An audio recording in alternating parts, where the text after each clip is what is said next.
Lewa is home to over 80 black and white rhinoceros, both of which are endangered. The preserve also boasts a large population of gravy zebras. We have been doing a joint patrol with the KWS, Lewa Rangers, and so all the expenses have been coming from Lewa because of the marathon. Once again, Citizen Television will broadcast the event live from Lewa Downs.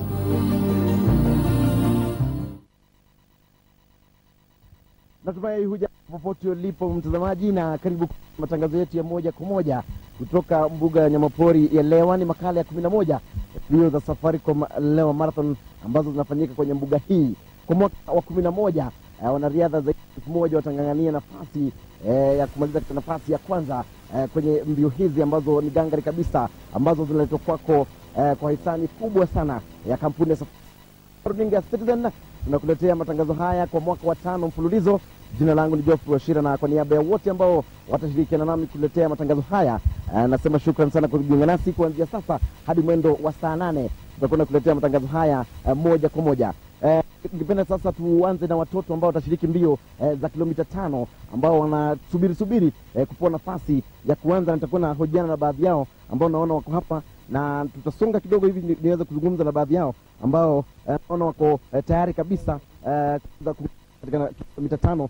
Hebu tuanze nayo. Unaitwa nani? Marit Kote. Tuambie una miaka mingapi? 40. Tuambie uko tayari kabisa kwa mbio hizi?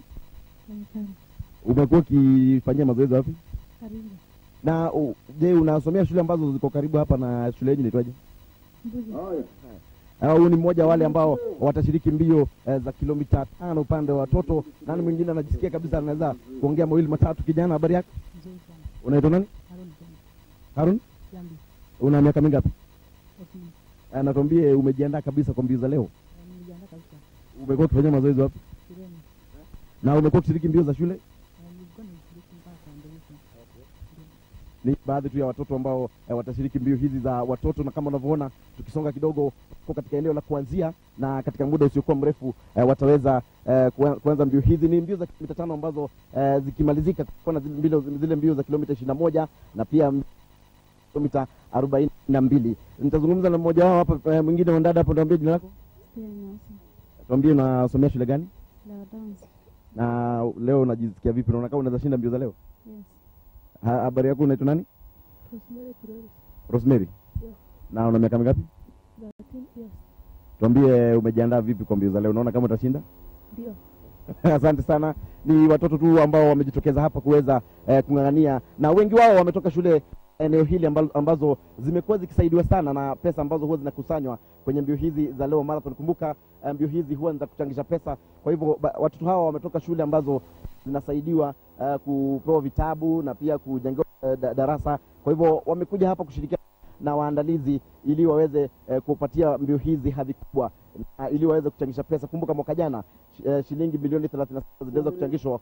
Kwa hivyo tutasonga kidogo hivi kwa sababu naarifu kwamba mbio hizi ndio mwanzo zinaenda kuanzia dakika kama 2 hivi tutaweza kuanza mbio hizi za kilomita 5, na kwa hivyo tuwasongea hawa watoto ili waweze kupata nafasi ya kuanza mbio hizi. Baada ya hapo kutakuwa na mbio za kilomita 21. Mbio hizo za kilomita 21 huwa zinashirikisha makampuni, na anaarifu kwamba takriban wanariadha 800 hivi wamejiandikisha kwenye mbio hizo. Na kama unavyoona nyuma yangu upande ule, wale ambao watashiriki mbio za kilomita 42 na pia kilomita 21 wako upande ule pia wanashashasha misuli wakiwa tayari kuja kuanza. Wanasubiri hawa watoto wakiondoka wataweza kuja hapa na kupatiwa nafasi ya kung'ang'ana. Ni mbio ambazo zimekuwa kwa kiasi kikubwa, sababu walipoanza waandalizi kulikuwa na kama wanariadha 200 na hivi sasa wamefika hata 1000. Kwa hivyo ni mbio ambazo zimekuwa zikikua kwa kiasi kikubwa.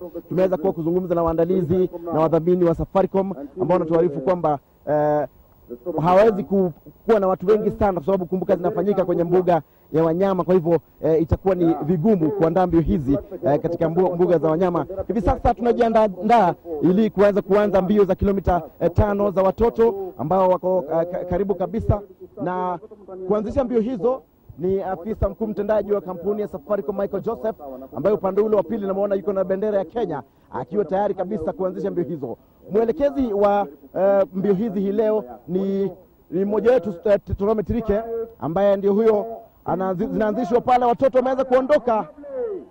wameweza kuondoka na kwa sababu wanang'ang'ania nafasi, wengine wanaanguka, wameweza kuondoka. Kuna wengine naona wameanguka, wengine wameumia, lakini wameweza kuondoka na kuenda. Ni mbio za kilomita 5, na kwa mara ya kwanza kabisa mtazamaji, tunaye mshiriki wa mbio za magurudumu, yani wheelchair ukitaka, ambaye pia amesema leo atakuwa kwenye barabara kuweza kushiriki mbio hizo. Kwa hivyo kwa mara ya kwanza kabisa katika historia ya mashindano haya ya Lewa Marathon, kuna mshiriki ambaye atashiriki mbio hizi kwa wheelchair race, yani mbio za magurudumu.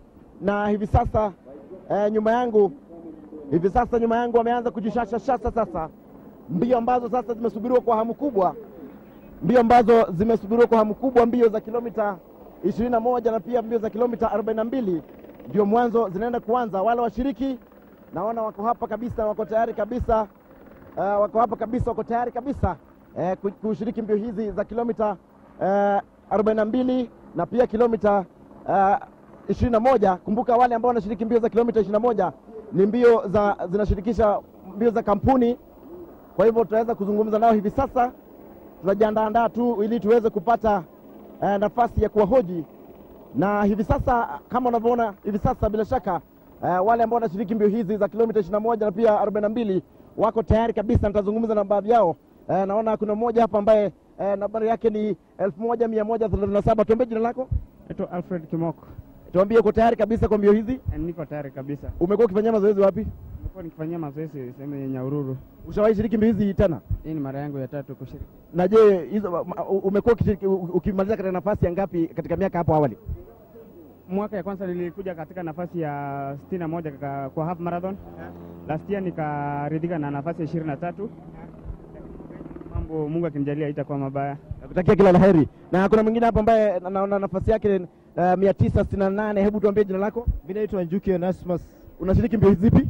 21 kilometers. Na tuambie, je, umejiandaa vipi kwa mbio hizi? Umekuwa ukifanyia mazoezi wapi? Tangu February nimekuwa nikifanyia mazoezi Nairobi. Mbio za kilomita 21 huwa zinashirikisha makampuni. Unawakilisha kampuni gani? Nawakilisha kampuni ya Generations Electronics ambayo ni dealer wa Safaricom.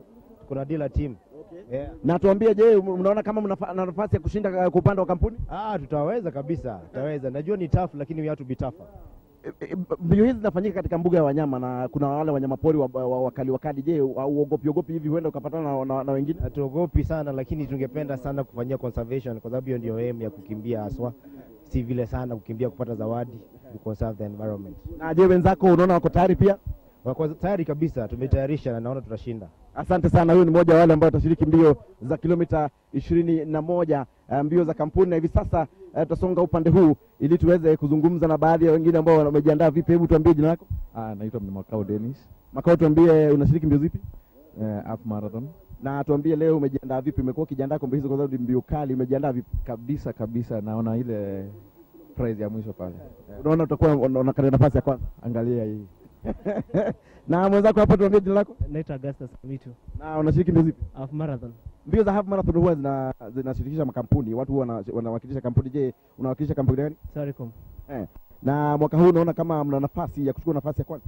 Nafasi tunayo. Tumejitayarisha tayari. Asante sana. Baadhi tu ya wale ambao wanashiriki mbio za kilomita 21, wengi wanawakilisha makampuni. Jina lako? Joseph Kakue. Tuambie unashiriki mbio zipi? Ninashiriki 21 kilometers. Na je, ni mara yako ya kwanza kushiriki mbio za Lewa Marathon? Mara ya pili. Mwaka wa kwanza ulishiriki lini na ulimaliza katika nafasi ngapi? Nilikuwa namba 10 last year. Je, kuna uwezekano mwaka huu uone utawabwaga wale ambao walikushinda mwaka jana na kuweza kushinda? Ndio. Asante sana. Ni wale ambao wanashiriki mbio hizi za kilomita 21. Na kumbuka mbio za Safaricom Lewa Marathon huwa zina washiriki kutoka nje ya nchi, mataifa kama vile Marekani, pia kule Uingereza na mataifa mengine kama vile Australia. Kwa hivyo kuna wengine pale nyuma. I can talk to one of them from Holland. Please come closer here. Tell us your name. Gert, Brian. You're from which country? From Holland. Which race are you taking part in? In Burger Braves half marathon. And tell me, is it the first time to take part in the Lewa Marathon? No, it's the third time. When is the first time you took part, and which position did you finish? Last year I did a full marathon and I was second in my age group. But I'm hoping to be the first Mzungu today in the half marathon. That's my goal. All the best, all the best. I can talk to your friend here. How are you? What's your name? Robert, I'm a friend of Gert. You're from which country? From Holland as well. Tell us, Holland is taking part in the World Cup, but you've decided today to leave the World Cup a bit and come and participate. Is this your first time? Yes, the first time in Lewa. Yes, I really enjoy it. It's really good atmosphere. It is one of the 10 toughest races in the world. Are you ready for it, and how have you trained? I'm ready and trained, but I'm in training, so it will not be a really fast time this time. But I'm training for Amsterdam for the full marathon. So you take part in the Amsterdam Marathon? Yes. All the best. Thank you. Some of those who are taking part in this race are from outside the country, na kama ulivyosikia wengine wametoka Uholanzi. Uholanzi kumbuka inashiriki dimba la kombe la dunia. Kwa hivyo wao wako tayari kabisa na wamesema kwamba hii leo wameamua hawatashabikia Holland leo, wamekuja kukimbia, lakini baadaye kumbuka wataweza kupata dimba la kombe la dunia. Na wale ambao wako hapa kwa mbio hizi za Lewa Marathon hawatakosa nafasi ya kutazama dimba la kombe la dunia. Kwa hivyo baadhi ya makampuni ambayo yamewakilishwa hapa yameweza kuweka runinga kubwa katika maeneo kadhaa katika mbuga hii. Kwa hivyo wale ambao tuko hapa hatutakosa dimba na uhondo wa dimba la kombe la dunia. Tukisonga hivi kidogo, naweza kuzungumza na baadhi ya wananchi ambao wamejitokeza hapa kuja kujionea mbio hizi, na nitazungumza na mmoja wawili hivi. Tuambie jina lako. Amwenda Mbikenya. Tuambie umetoka eneo gani katika eneo hili? Nimetoka eneo hili katika Maruri. Je, ni mara yako kwanza kuja kushabikia mashindano haya ama umekuwa ukija? No, since I'm a parent, I've been coming here every and once by January. How important is this event to the villagers around the surrounding areas? How does it help you? The way it has helped me, it has helped us. It has already built a classroom for us at our school, and it has been giving us a lot of equipment in our school. So I congratulate for that, and I will continue the same spirit. Thank you very much. Kama umesikia ni baadhi ya wakazi wa eneo hilo wanasema kwamba mbio hizi zimewasaidia sana kwa sababu wameweza kujengewa shule, na kumbuka pia zile fedha ambazo huwa zinakusanywa hapa zinatumiwa kuhifadhi mbuga hii. Kumbuka ni mojawapo mbuga ambazo iko na wanyama ambao wamepata wako hatarini. Wanyama, baadhi ya wanyama ambao wanapatikana hapa huwezi kuwapata kwingine, na wameweza kuhifadhiwa kwa sababu mbuga hii imelindwa vyema.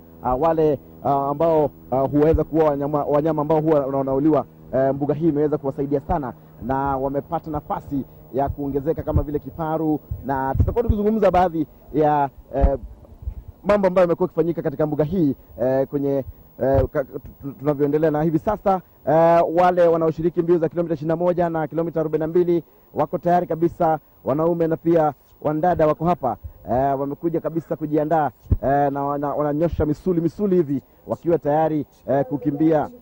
Na tunaarifu kwamba ni kama dakika 5 tu hivi zimesalia, na msikia torometrika akisema zimesalia kama dakika 5 tu hivi ili tuweze kuanza mbio zenyewe.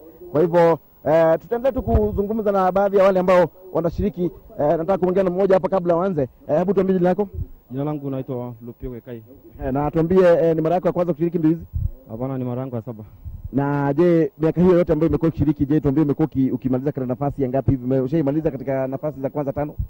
Bado last year nilimaliza na 17.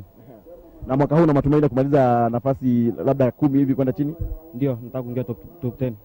Yeah. Na kutakia kila laheri. Naona pia kuna mwingine hapa ambaye amejiandaa vilivyo kabisa. Tuambie jina lako. Naitwa Kamau Bwana Wachira. Na acha nisogee upande huu. Hebu tuambie, je, ni mara yako ya kwanza kushiriki mbio za Lewa? Leo ni mara yangu ya 3 kushiriki katika hizo mbio za Lewa. Naona wewe unashiriki mbio za kitengo kipi? Nashiriki sana hizi marathon za kutoka kilomita 10-20 kwenda chini. Na leo na matumaini ya kumaliza kama katika nafasi ya ngapi hivi? Hasa matumaini yangu ni kumaliza, sababu kilomita 20 sio kidogo, basi hasa haja yangu ni kumaliza. Na kutakia kila laheri. Asante sana. Nimesikitika Catherine akimbii leo, lakini ningetaka sana kumshinda. Tulikuwa tumeagana. Ulikuwa umeahidi kwamba utamshinda? Hata tulikuwa naye saa hii, nikamwambia nilikuwa namtafuta, lakini sasa nitakimbia polepole sababu akimbii leo. Na kutakia kila laheri. Lakini naona usonge hapo kidogo pia tuzungumze mawili matatu, uniambie umejiandaa vipi hapa. Jina lako? Mimi naitwa Geoffrey. Geoffrey kama mimi, niambie umejiandaa vipi kwa mbio hizi? Hii ndio mara yangu ya kwanza kukimbia hii half marathon, na nitajitahidi sana nione kama nitachika top 10. Je, ikiwa mara yake ya kwanza, je, unababaika babaika sababu ni mbio ambazo ni ngumu sana? Unababaika hivi ama uko tayari kabisa? Niko tayari kwa sababu nimejiandaa kwa kutosha, lakini nitajitahidi tu. Nakutakia kila laheri. Naona pia kuna kina dada ambao wamejitokeza. Hebu tuwapatie nafasi pia wazungumze wawili matatu. Tuambie jina lako. Naitwa Joyce Wangoi. Joyce Wangoi, tuambie ni mara yako ya kwanza kushiriki mbio za Lewa Marathon? Mara ya 3.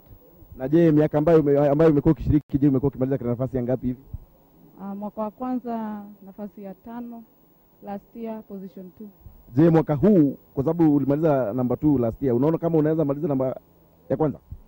Mungu akiniwezesha naweza. Nakutakia kila laheri.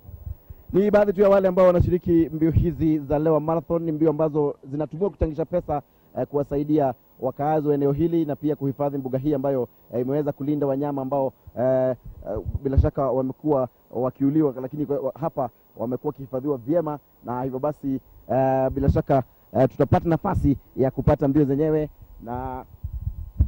na hivi sasa tunasubiri tu tuambiwe mbio hizi zianze. Na upande wa pili ninaye mwenzangu Duncan Haemba, ambaye baada ya hawa kuondoka utapata hizo picha, na baada ya hapo za kupata wale watoto wakimaliza upande ule wa pili. Kwa hivyo wamejiandaa vilivyo upande huo, Kwa hivyo Duncan Haemba akiwa upande wa pili yuko standby. Mwenzangu tutashirikiana naye hii leo kwenye matangazo haya, ikiwa ni mwaka wa 5 tunakuletea matangazo haya moja kwa moja. Na kama ndio mwanzo unafungulia runinga yako, tuko katika mbuga ya wanyamapori ya Lewa tukukuletea mashindano ya Safaricom Lewa Marathon kwa mwaka wa 5 mfululizo, na hii leo tuko tayari kabisa kuweza kukuletea matangazo hayo hadi mwendo wa saa 8. Kwa hivyo hutakosa kombe la dunia. Kwa hivyo baada ya hapo utapata nafasi ya kupumzika ukisubiri michuano ya kumbuka. Raundi ya pili ya kombe la dunia inaanza leo, lakini sisi tutakupatia nafasi ya kutazama kwa sababu tunamaliza mwendo wa saa 8. Kwa hivyo utakuwa nafasi nzuri sana ya kuweza kupata uhondo kamili wa kombe la dunia. Naona wanariadha wamejishashasha, wanasubiri sasa kupatiwa ile gun. Ule mlio wa risasi ukilia tu hivi, jamaa wataondoka hapa, itakuwa ni kizaazaa. Kwa hivyo sisi tumekaa pembeni ili tuwapatie nafasi ya kuondoka. Na kwa nasikia torometi upande ule anasema imesalia dakika 1 pekee. Jamaa ambaye ameshika kibendera pale, Bitange Ndemo, ambaye ni katibu katika Wizara ya Mawasiliano, ndiye ataanzisha rasmi mbio hizi na amejiandaa vilivyo na bendera ya Kenya. Yuko tayari kabisa pale. Ni mmoja wa wageni wa heshima ambao wamefika hapa, akiwa ni katibu katika Wizara ya Mawasiliano, ameshika bendera ya Kenya akiwa tayari kabisa kuanzisha mbio hizi. Ni mbio ambazo zimepata umaarufu sana. Miaka ya kwanza kulikuwa na washiriki wachache, lakini kama mambo yalivyoendelea, watu wamekuwa wakipata nafasi ya kushiriki. Makampuni yameongezeka, mwaka huu yalifikia makampuni 99. Kwa hivyo ni mashindano ambayo yameendelea kupata umaarufu. Mwaka huu zaidi ya washiriki 1000 wamejitokeza kushiriki ili kuwapa nafasi wale watoto wanaosomea shule za eneo hili waweze kupata elimu. Na hivi sasa zimesalia sekunde chache tu mbio ziweze kuanzishwa. Jamaa wako standby kabisa. Nama naona wameshikilia wakiwa tayari kabisa kuanza. 4, 3, 2, 1, wameondoka. Bila shaka mbio zimeanza vyema kabisa. Ni mbio za kilomita 21 na kilomita 42. Wameondoka vyema kabisa wakielekea katika eneo la kumalizia. Wale wanyama wakali wameondolewa kwenye barabara, kwa hivyo hivi sasa wako shwari kabisa kwenda. Ni wengi kabisa leo, washiriki wengi wameweza kuondoka sasa. Tunasubiri tuone ni nani atakuwa kwanza katika mbio za kilomita 21 na pia kilomita 42. Mbio za Safaricom Lewa Marathon, ikiwa ni mwaka wa 11 tangu zianzishwe, zimeweza kuanza kabisa vyema kabisa. Jua limechomoza, kwa hivyo hawana shwari ama hawana wasiwasi wowote ule, na zimeanza vyema. Kama unavyoona huku nyuma, kuna wale ambao wameamua kutembea hata kabla ya kumaliza kilomita 1. Kwa hivyo hao tunasubiri huenda wakamaliza mwendo wa saa 8 hivi, lakini wale ambao wanapigania hizo fedha, kile kitita cha fedha, bila shaka wao wameondoka mbele na kuweza hivi sasa. Bila shaka mbio zimeanza vyema kabisa. Tunasubiri kwamba baada ya muda wa saa 2:30 hivi yule atakayemaliza wa kwanza kwenye mbio za kilomita 42 atafika katika eneo la kumalizia, na kama nilivyoarifu upande huo ninaye mwenzangu Duncan Hemba ambaye bila shaka yuko standby kabisa kuweza kukuletea uhondo kamili. Pia mimi nitakuwa upande huo ili kufanya mahojiano na wale washindi na wale ambao watamaliza katika nafasi za kwanza 10 hivi. Hivi sasa naarifu kwamba watoto wengine wako karibu kumaliza, kwa hivyo tunasubiri kwamba watakapomaliza tutaenda upande huo ili kupata hizo picha, ikiwa ni mwaka wetu wa 5 kukuletea matangazo haya moja kwa moja kutoka mbuga hii ya wanyamapori ya Lewa. Mwaka jana walichangisha shilingi milioni 37, bado hawajatangaza ni kiasi kipi cha pesa ambacho wameweza kukusanya mwaka huu, lakini tangu yaanzishwe mashindano haya yamekusanya jumla ya dola milioni 2.25. Kwa hivyo ni kitita kikubwa cha pesa ambacho kimeweza kukusanywa hapa. Tumeweza kuanzisha mbio zote za kilomita 5 na pia za kilomita 21 na 42. Kwa hivyo hivi sasa ni kusubiri tuone ni nani atakayeshinda. Tutakuwa tukikuletea matangazo haya moja kwa moja hadi mwendo wa saa 8, wakati ambapo wale washindi na wale ambao wamaliza nafasi za kwanza 10 watakuwa wanapokea zawadi zao. Duncan Hemba akiwa upande ule wa pili bila shaka yuko tayari kabisa kuweza kukueleza ni mashindano, historia ya mashindano haya na yalianzishwa lini na faida zake, pia ni akina nani wamekuwa kishinda.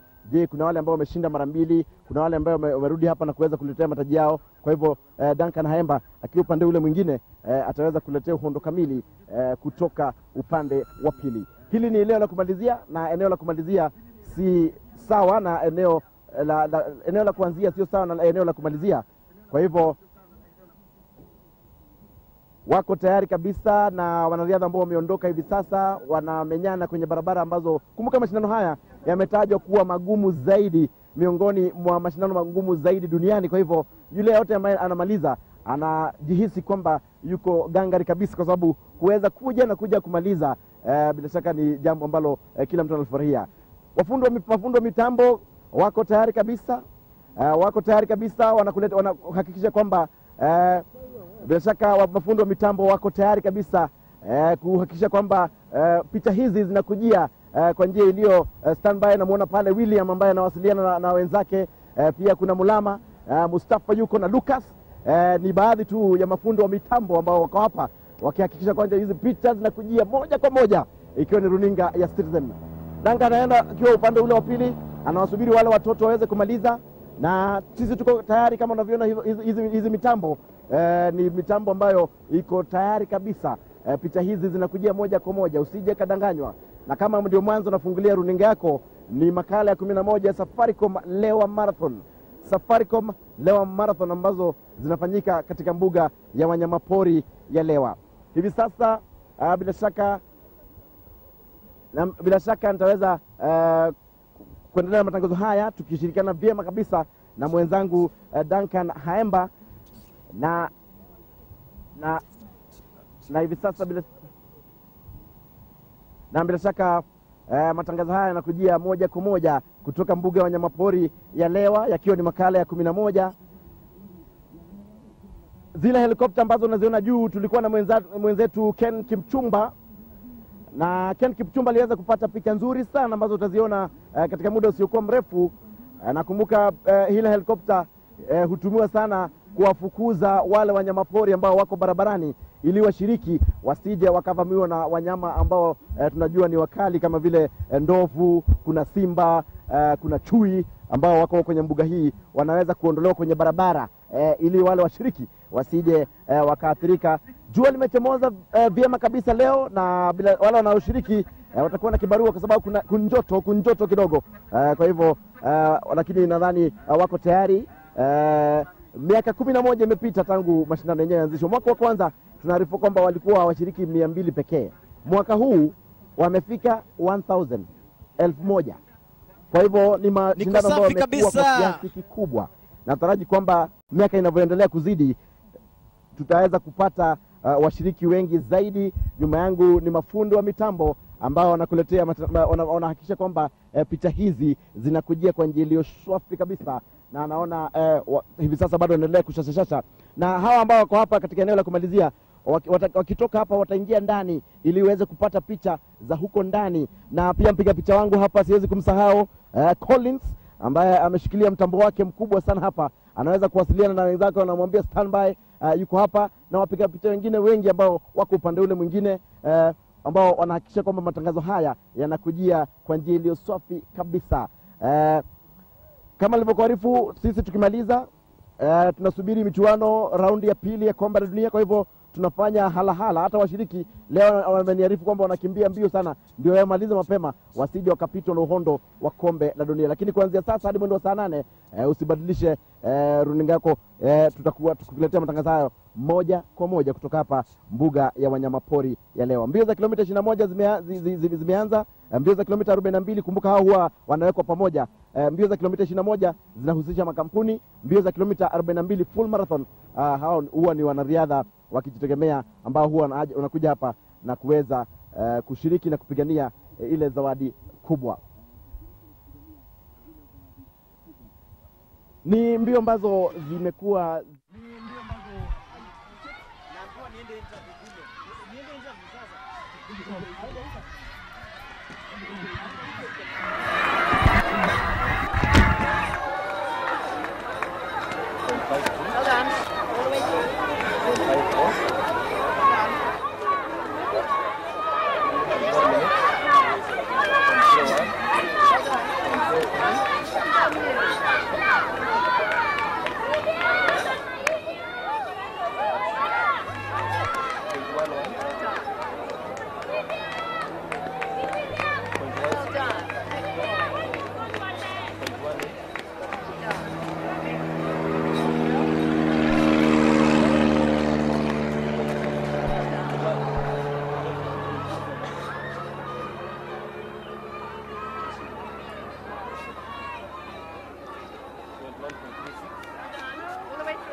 we are going to Can you stick a number down every now and again?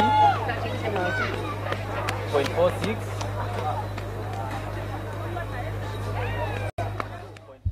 Naam, asante sana mtazamaji. Basi kama ulivyofahamishwa hapa awali na mwenzangu Geoffrey Washira ni kwamba haya ni makala ya 11 mashindano ya Lewa Marathon ambayo yanaandaliwa katika mbuga ya wanyamapori ya Lewa, na alivyoarifu ni kwamba mbio za kilomita 5 upande wa watoto tayari zilikuwa zishangwananga, na ni mbio ambazo huchukua muda mfupi sana. Utakumbuka kwamba watoto ni wepesi sana na huwa hawachukui muda mrefu katika mashindano haya. Na ninavyozungumza nawe ni kwamba unavyoona nyuma yangu ni kwamba tayari watoto hawa wameweza kumaliza mbio, na muda usiokuwa mrefu nitaweza kufanya mahojiano mawili matatu niweze kujua pengine hali ilikuwa vipi. Je, hapa niko naye Bernard Mturi ambaye ndiye mtoto aliyeweza kumaliza nafasi ya kwanza. Kumbuka kwamba ni mbio ambazo huchukua kilomita 5 peke yake, yani ni children fun run, na nazungumza naye Bernard Mturi. Pengine Bernard, kwanza utueleze una umri mgani na umetoka katika eneo gani? 14 years. Karimba Primary School. Tunapozungumza pengine utaangalia kule kwenye runinga, manake unavyozungumza hivi sasa uko live kwenye Citizen TV. Pengine utueleze umejiandaa vipi na mashindano yamekuwa vipi leo asubuhi? Nikufanya mazoezi. Nilikuwa nafanya mazoezi kila siku. Pengine unieleze mazoezi haya umekuwa ukijiandaa vipi? Shule tunajua kwa pengine mko shuleni, na ulikuwa ukijiandaa kuanzia lini ndio leo umeweza kuibuka mshindi? Nilikuwa naanza asubuhi kila siku. Na umekuwa pengine ni mara ya kwanza unashiriki ama vile vile umeweza kushiriki mashindano haya miaka mingine? Hii ndio siku ya pili kuja huku kushiriki. Mara ya kwanza pengine ilikuwa lini? Nilikuwa huku tu. Nikiwa nambari 4. Kwa hivyo una miaka 14, pengine uko shule gani na uko katika darasa gani? Karimba Primary School, darasa la 6. Darasa la 6. Kwa hivyo Bernard, pengine unaweza tueleza mipango yako ya hapo baadaye, ama katika mambo ya michezo umekuwa ukikimbia miaka yote ama unapangia vipi kulingana na riadha maishani mwako? Mimi naona kama nitakuwa nikiwa mwanariadha. Naam, asante sana. Huyo amekuwa ni Bernard Mturi ambaye ana umri wa miaka 14 ambaye ametueleza kwamba ameweza kujiandaa vilivyo, na hii ni mara ya pili ambako alikuwa anashiriki katika mashindano haya Lewa, na unavyoona ni kwamba ameweza kuibuka wa pili ama wa kwanza katika mashindano haya, kumaanisha kwamba pengine alikuwa amejiandaa sana.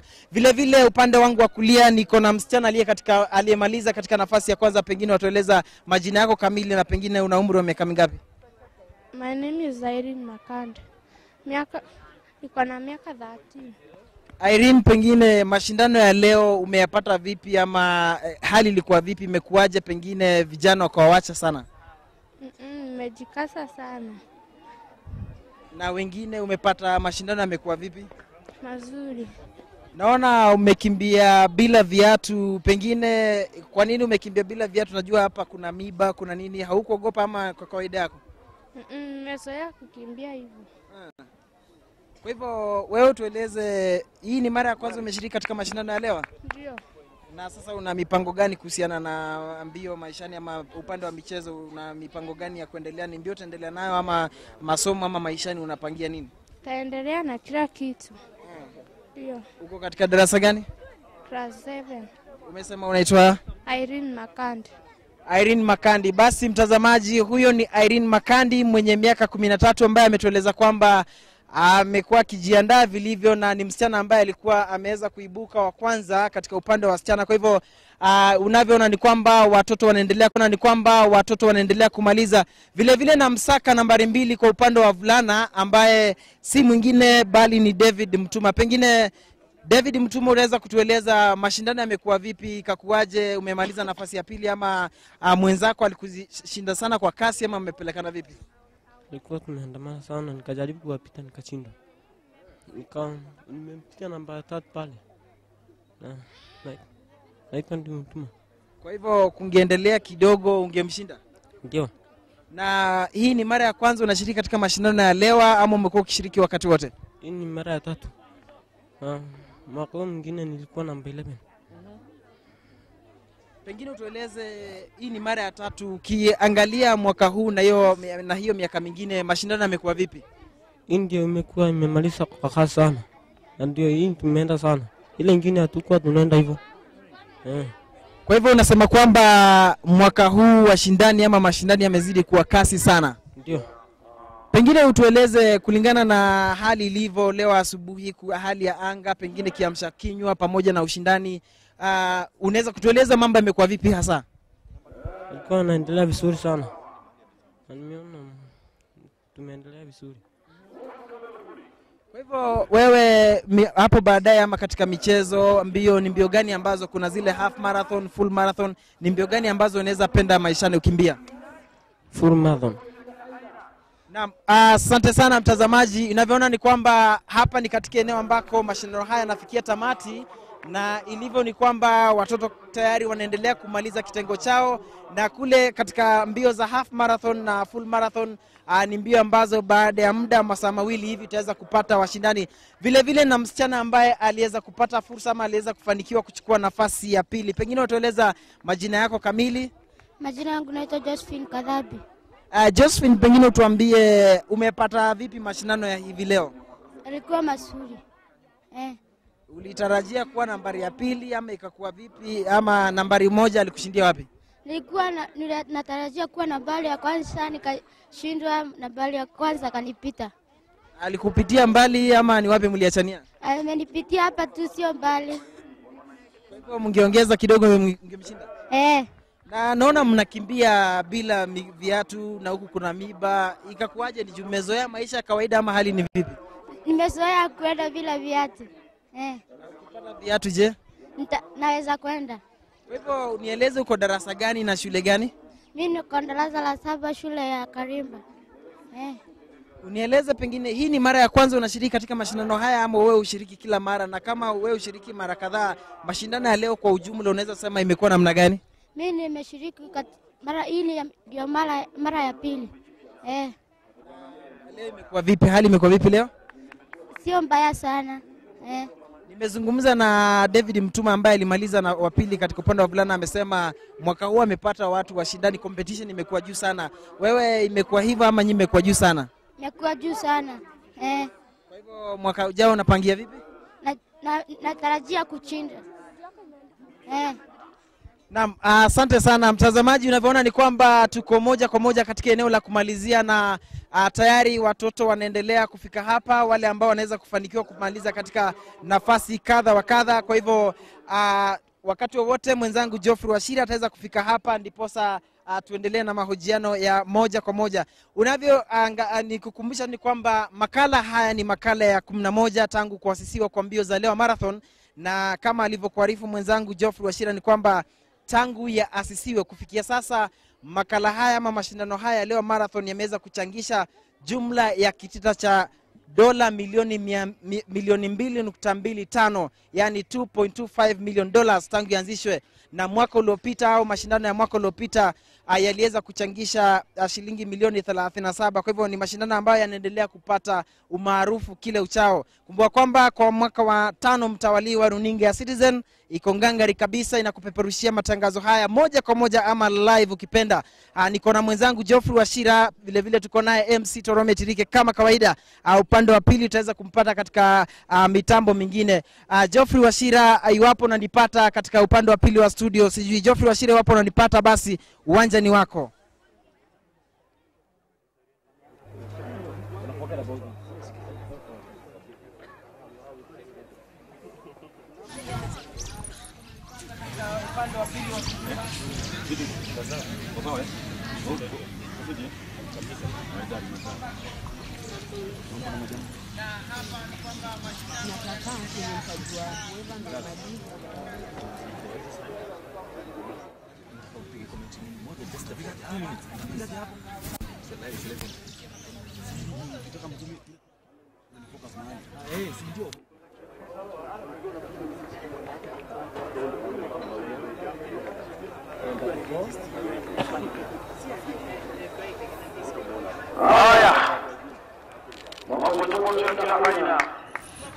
Mahanja mambwembwe na madoido. What can we say? What can we do? How lovely. So anytime from now, I'll give you the results of the winners of the children's race. Both girls and boys. Who is the champion? 2010 Safaricom Marathon. Yeah? How lovely. Naona pale katoto kanamaliza kwa njilo safi kabisa. Pia kanapewa some zimeandikwa Raibina. Daraka yake hiyo. Na vile vile nasikia sawa sawa Konjilo sawa sawa. Mipango inaendelea kukamilika hapa ambapo kwa hivyo tunasubiri zile mbio za kilomita 21 na 42. Half and full marathon. Dangerous. We don't know whether Catherine Dereva will win, 4-time Boston Marathon champion. Another champion will be born today. Safaricom Marathon. Live on Citizen Television. Hey. Acha tu. So mambo yako sawa sawa kabisa sasa. Tunasubiri sasa zile mbio za kilomita 21 half marathon kwa upande wa wanawake na vile vile wanaume. Hali anga iko sawa sawa kabisa. So welcome even the visitors from the other end of the world. Hata wale ambao walivuka Kilio Kivinje kule Elwak. Kutoka magharibi mwa mto Jordan. Wote tuko nao hapa leo. Wanasikia raha juu ya raha. Running wild. Vile vile bando bako Mbera. Karibuni sana watu wa home. Kuna wengine wako Gomba sasa ni gau gau. Haya, don't worry. You will enjoy all through. Double T Toro Material take you through all the path. Leo kuna mpira, there's no football broadcasting today, it's just athletics. So we shall give you the results in a moment. Watoto nani ambao wameshinda mbio za leo?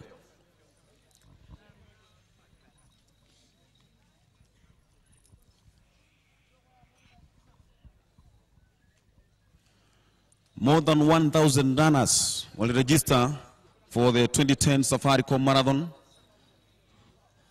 Kwa hivyo mambo yatakuwa sawa sawa. Je, bingwa mtetezi ataweza kutetea taji lake kwa upande wa wanawake na vile vile wanaume?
Naam, asante sana mtazamaji, asante sana mtazamaji wapo unaungana nasi.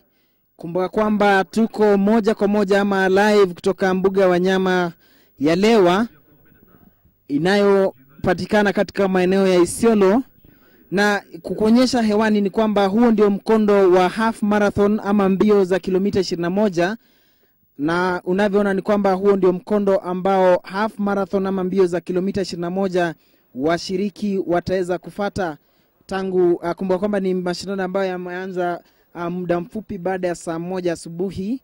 Kwa hivyo unavyoona pale ama vile mchirizi huo unavyosonga ndivyo mbio za full marathon ama mbio za kilomita 42 zitaweza kufuatwa na washiriki. Kumbuka kwamba jumla ya washiriki 1000 wameweza kujiandikisha ama wanashiriki katika mashindano haya, huku washiriki 850 wakiwa wanakimbia katika mbio za half marathon ama mbio za kilomita 21, kisha washiriki 150 ndio wanaoshiriki katika mbio za full marathon ama mbio za kilomita 42. Hili ni eneo la kumalizia ama finish. Unavyoona ni kwamba wamejiandaa kuweza kuwapata wale ambao wako hapa. Awali kumbuka kwamba mashindano haya yalianza mapema kidogo, na kulingana na hali ya usalama ilivyo ni kwamba kuna ndege ambayo iko angani kuweza kuwafukuza wanyamapori kutoka mkondo ambao washiriki wataweza kufuata. Kwa hivyo hali ya usalama imeimarishwa kabisa. Kwa hivyo hiyo ndio ndege ambayo inazunguka hewani na karibu na maeneo ambako washiriki watapita kuweza kuwafukuza wanyama ambao wako katika eneo hili. Kumbuka kwamba mbio hizi ni za kipekee ama mbio za aina yake ambazo kwa kawaida huandaliwa katika mbuga ya wanyamapori. Kwa hivyo unavyojionea ni kwamba hizi ni picha za angani ambazo tumeweza kupigiwa na mpiga picha Ken Kipchumba, ambaye yuko katika ndege ambayo tumeweza kuiona hapo, ambayo inaendelea kuzunguka hewani kuweza kuwafurusha wanyama kama vile ndovu, punda milia, twiga. Vile vile kuna simba ambao wako katika mbuga hii. Kumbuka kwamba hii ni mbuga ya wanyamapori, wanyamapori. Kwa hivyo hizi ni picha za angani ambazo zinakuonyesha mandhari ama kunako patikana mbuga hii. Kwa hivyo tunavyokuletea matangazo ya moja kwa moja ama tunavyokupeperushia matangazo haya, tunatoka katika maeneo haya, na hapa ndipo mahali ambako tuko katika mbuga ya wanyama ya Lewa. Kwa hivyo hizo ndizo picha ambazo ama haya ndio mandhari ama maeneo ambayo washiriki wanajiandaa ama ambao wanakimbilia katika mashindano haya. Kwa hivyo tazama jinsi walivyojipanga hawa. Kuna baadhi ambao mashabiki ambao washangilia washiriki kutoka vitengo mbalimbali. Kumbuka kwamba mashirika kadhaa vile vile yanashiriki katika mbio hizi, yani corporate, ambayo yamejisajili hususan kuweza kutangaza ama kushiriki kuchangisha fedha ambazo kwa kawaida zinakusanywa katika mashindano haya. Hawa ni ndovu ambao wameweza kusongeshwa kando kabisa. Picha unavyoziona zikitingika ni kwamba ni picha ambazo tunazipata moja kwa moja kutoka angani.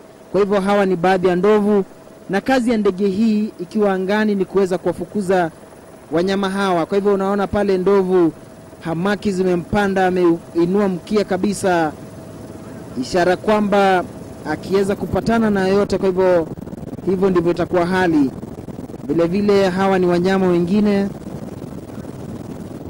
ambao wako katika mbuga hii. Kwa hivyo hizo ni picha za wanyama ambao kidogo wamesongeshwa kando kabisa, mbali na mikondo ambao washiriki watapitia. Kwa hivyo hali ya usalama ni swala ambalo limepewa kipaumbele zaidi.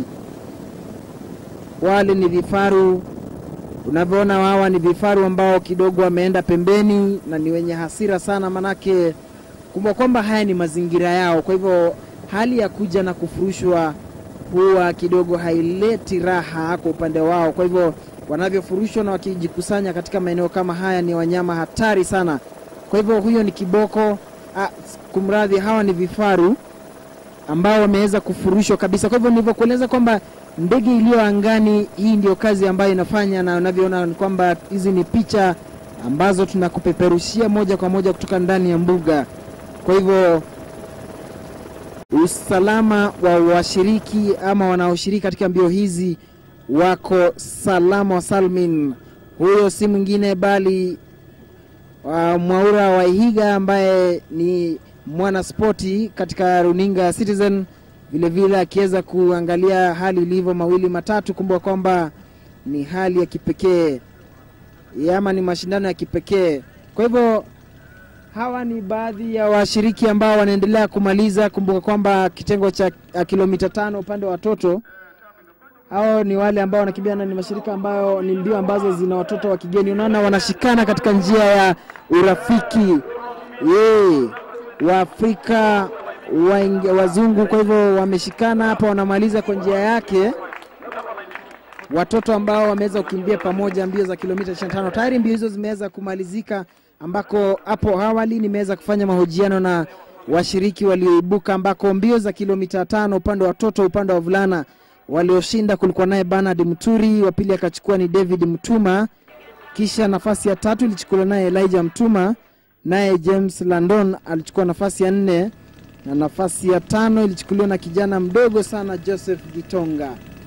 Kwa hivyo katika upande wa kumalizia watoto wa upande wa kilomita 5 upande wa watoto, tayari mbio hizo zinaendelea kufikia tamati, tulivyoona kwamba wanazidi kumaliza. Kwa hivyo hii ndio mandhari ambayo iko katika eneo hili. Kwa hivyo hizo ni mbio za kilomita 21 zikianza, hali kadhalika kilomita 42. Kwa hivyo hapo ndio eneo ambalo tuliweza kuanzia mbio hizi. Kwa hivyo mtazamaji, unavyojionea ni kwamba ni mashindano ambayo kidogo yanapendeza sana. Kumbuka kwamba ni matangazo ya pekee ambayo yanafanyiwa katika eneo hili. Kwa hivyo hali ilivyo ni kwamba wakati wowote mwenzangu Geoffrey Washira ataweza kufika katika eneo hili ambako tutaweza kufanya mahojiano zaidi na baadhi ya viongozi ama wageni wa mashuhuri. Kumbuka kwamba mbio hizi ziliweza kuanzishwa naye katibu katika Wizara ya Habari na Mawasiliano Dr. Bitange Ndemo. Vile vile kuna baadhi ya washiriki ambao wanashiriki mbio hizi si kwa hususan kushinda. Kwa hivyo naona kwamba vile vile washiriki ambao wanashiriki katika walemavu ama walio na ulemavu hawawezi kuachwa nyuma, na kuna yule ambaye ameshiriki katika kiti cha magurudumu ambaye anazidi kukimbia katika mashindano haya. Kwa hivyo wakati wowote tutapatana naye mwenzangu Geoffrey Washira ambaye ataweza kutufanyia matangazo ama mahojiano ya moja kwa moja. Kwa hivyo washiriki kwenye magurudumu pale wanaelekea kumaliza ama vile vile wanashiriki katika mashindano haya. Kwa hivyo tutaweza kuzungumza naye Geoffrey Washira punde tu atakapokuwa tayari. Kumbuka kwamba awali nimeweza kufanya mawasiliano na watoto ambao wameweza kumaliza mashindano haya katika upande wa pili. Kwa hivyo ni mashindano ambayo ya kilomita 5 tunaweza kusema kwamba yanazidi kufikia tamati. Kwa hivyo unaona pale yule aliye kwenye kiti cha magurudumu akiwa anang'eng'ana kabisa. Mashindano haya ni mashindano ambayo kawaida huwa na mbwembwe sana. Kuna wale ambao huja tu kwa raha zao na kuna wale ambao huja tu kujionea pengine hali iko vipi. Kumbuka kwamba ni mashindano ya kipekee ambayo yanakimbiwa katika mbuga ya wanyama. Na ulivyojionea hapo awali ni kwamba wanyama kama vile ndovu, vifaru wako katika mbuga hii, vile vile simba. Kwa hivyo ni mashindano ambayo kidogo inataka mtu apige moyo konde ndiposa aweze kushiriki katika mashindano haya, kwa sababu mbali na kuwa unahakikishia usalama pengine binafsi, mtu kidogo unajijali nafsi zako, lakini ukiangalia pengine kitita ambacho kiko kwa upande wa washindi, pengine ndio hali ambayo inawapa wengine motisha kuweza kushiriki katika mashindano haya. Jina langu ni Duncan Haemba na niko na mwenzangu Geoffrey Washira pamoja na waelekezi ambao wako katika maeneo haya. Tuko naye Paul Gandu, hali kadhalika Paul Gatere, huku mafundi wa mitambo kina Moses Ganju, kina Cyrus Njiru wako huku. Wapiga picha ambao wanajizatiti kunakilia picha hizi moja kwa moja tuko nao, ambao wanafanya kazi nzuri sana kuhakikisha kwamba weekendi yako ni weekendi ambayo kidogo unapata kitu ambacho pengine kinakubadilishia mawazo. Kumbuka kwamba imekuwa ni mwezi mzima wa kushuhudia michuano ya kombe la dunia kule nchini Afrika Kusini. Kwa hivyo kidogo kukupeperushia matangazo haya moja kwa moja na kupatia ile break ama kupumzika kidogo kutokana na mambo ya soka. Kwa hivyo ni mashindano ambayo yako safi kabisa. Kwa hivyo hizi ni picha ambazo tunazipata moja kwa moja kutoka ndani ya mbuga yetu. Kumbuka kwamba kuna mitambo ya satellite ambayo iko kule ndani katika mbuga hii, na hizi ni picha ambazo tunazipata moja kwa moja kutoka kule ndani, ambapo tuko nao washiriki wa kilomita 21 yani half marathon, na vile vile washiriki wa kilomita 42 yani full marathon. Kumbuka kwamba jumla ya washiriki 850 wanashiriki katika mbio za half marathon, kisha 150 wako kwenye full marathon ambazo ni mbio za kilomita 42, mbio ambazo kwa kawaida huchukua muda mrefu zaidi ya masaa 2 na dakika kadhaa hivi. Kwa hivyo ni mbio ambazo ni ndefu na hapa kidogo hali ilivyo vile vile kuna kijibaridi baridi. Kumbuka ni mbugani, na huu ukiwa ni msimu wa baridi, mwezi wa Juni na Julai kama ilivyo ada ama kama ilivyo ibada, ni mwezi ambao huwa na baridi kali sana. Jumla ya watoto walioshiriki katika mbio za kilomita 5 walikuwa ni watoto 150, na baadhi ya washiriki ama wanariadha waliobobea ambao vile vile watakuwa katika mashindano haya katika ile hali ya kupeana motisha tu. Kuna Catherine Dereva na vile vile Henry Wanyoike. Jumla ya washiriki 200 ni washiriki wa kimataifa, yani international participants, ambao wametoka mataifa kadhaa. Kwa hivyo hizi ni picha ambazo tunazipata moja kwa moja kutoka ndani ya mbuga hii. Unavyoona mkondo ulivyo na unavyoona walivyopangana, kidogo waweza kudhani kwamba ni washiriki ama unaweza dhania ni msafara wa magari, bali ni washiriki. Kwa hivyo hili ni eneo la kumalizia, yani finishing, ambako mwenzangu Geoffrey Wachira yuko katika upande wa pili, na wakati wote atakapokuwa tayari basi tutaweza kuungana naye Wachira kwa mahojiano mawili matatu katika ile hali ambayo tunaendelea kukupatia ama kukupambia weekend yako asubuhi hii, kukuweza kupeperushia matangazo haya moja kwa moja. Kumbuka kwamba ni kwa mwaka wa 5 mtawalia ambako runinga ya Citizen inakupeperushia ama inakuletea mambo haya moja kwa moja. Unavyoona ni kwamba maandalizi yamefanywa kabisa. Kwa hivyo wakati wote naweza kuungana naye Geoffrey Wachira. Geoffrey Wachira, wapo kwa tayari, upande wa pili uwanja ni wako. Naam, nimetoka eneo la kuanzia na nimetembea hadi eneo la kumalizia sasa, ambapo watoto wameweza kumaliza vyema kabisa. Tunaendelea kumsubiri atakayeibuka mshindi kwa upande wa mbio za kilomita 21 ambao tunamsubiri, na hivi sasa tunapata fursa ya kuongea na watoto ambao wameweza kumaliza mbio za kilomita 5. Hebu kwanza tuambie jina lako. Jina langu naitwa Franklin Mweti. Nakimbia kilomita 500. Kilomita 5 Kilomita 5 na nimesha. Tuambie mbio zilikuwaje huko barabara? Ilikuwa mzuri. Na je, ulipata upinzani kutoka kwa wenzako ama ilikuwaje? Ilikuwa mzuri. Ni mara yako ya kwanza kushiriki? Hapana, ni mara 2. Mwaka jana ulimaliza katika nafasi ngapi? Nilimaliza niko namba 14. Okay. Na tuambie unasomea shule gani? Nasomea shule ya Nkunga. Na je, hiyo shule yenu huwa inasaidiwa na pesa ambazo huwa zinakusanywa hapa? Hapana. Na tuambie, je, una mipango ya kushiriki miaka ijayo ama umechoka sana, umeona nitashiriki? Asante sana. Kuna kijana pia mwingine hapa, kijana mdogo hivi, tuambie jina lako. Jina langu naitwa Godfrey Kinoti. Kinoti, tuambie una miaka mingapi? Niko na miaka 12. Miaka 12. Je, tuambie mbio zilikuwaje leo, umeziona aje? Zilikuwa ngumu ama zilikuwa rahisi? Zilikuwa poa.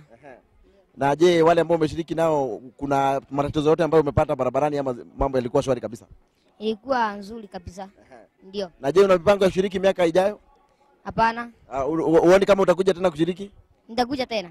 Okay, asante sana. Wacha niongee na msichana mmoja hapa ambaye kabla niongee na wewe niongee na msichana fulani. Niambie jina lako. Je, umeshiriki mbio za leo? Umezionaje? Zilikuwa ngumu ama zilikuwa rahisi? Poa. Ni baadhi ya watoto ambao wameshiriki mbio za kilomita 5 upande wa watoto. Naona kijana fulani hapa, naona hata ako na medali hapa. Hebu tuambie mbio za leo zilikuwa inaitwaje kwanza? Jina langu naitwa Martin Mwenda. Martin Mwenda. Yeah.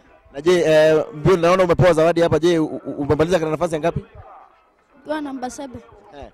Ilikuwa mara yako ya kwanza kushiriki? Mara ya pili. Na tuambie, je, mbio zilikuwaje leo? Poa. Na una mipango ya kurudi tena kushiriki? Ndio. Asante sana.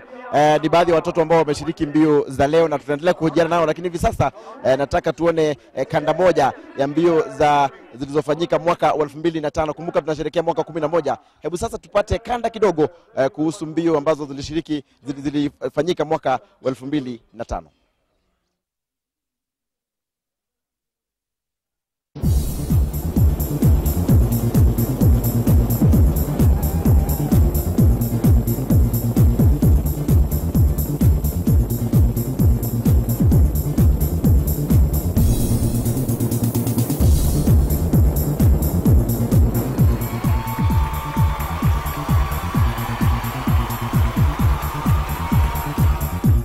Mzee Wango has been competing in the Safaricom Marathon for 5 years now.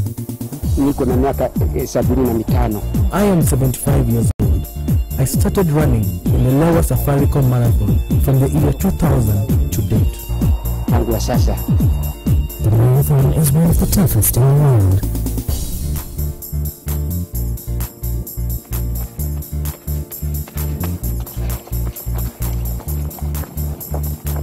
The Safaricom Marathon is incredibly popular and draws competitors from all over the planet. In its 6th year, it attracted a record 650 runners competing among the best in the world. All competitors appreciate that the money and sponsorship raised has been steadily raising the quality of life for families as well as protecting the environment in the region.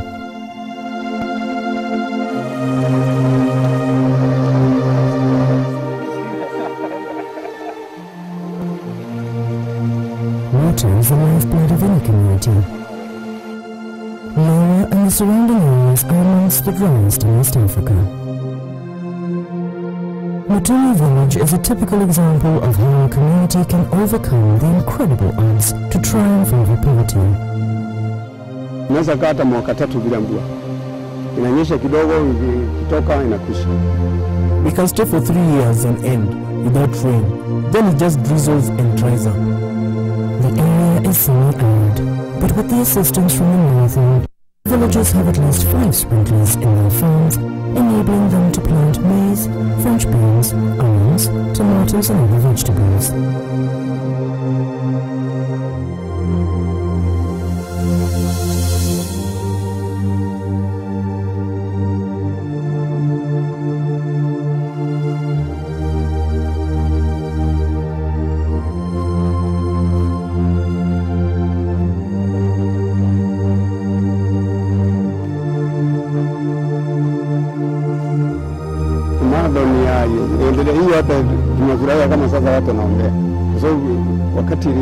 The marathon should continue because since it started, this area has developed so much and everyone has benefited. Tunatarajia kufanya mambo makubwa kupanda vitu vya kwenda Ulaya. Hata hii our vision is huge. We want to move more into overseas exports. Already, we export French beans to the overseas market through our partnership with Lawa Conservancy. Tunatarajia vitu vingine mingi kupitia ushirika wetu na Lawa Conservancy.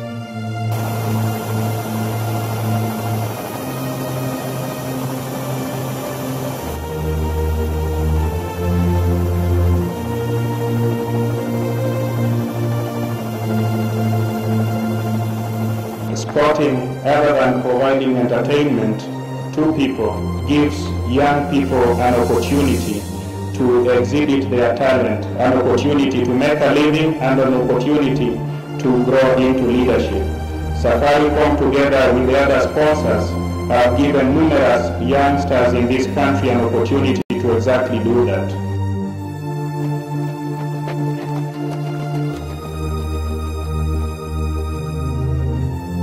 This event is so relevant to environment that it has the effect of bringing the whole world to Kenya. And so you can see that things do work together.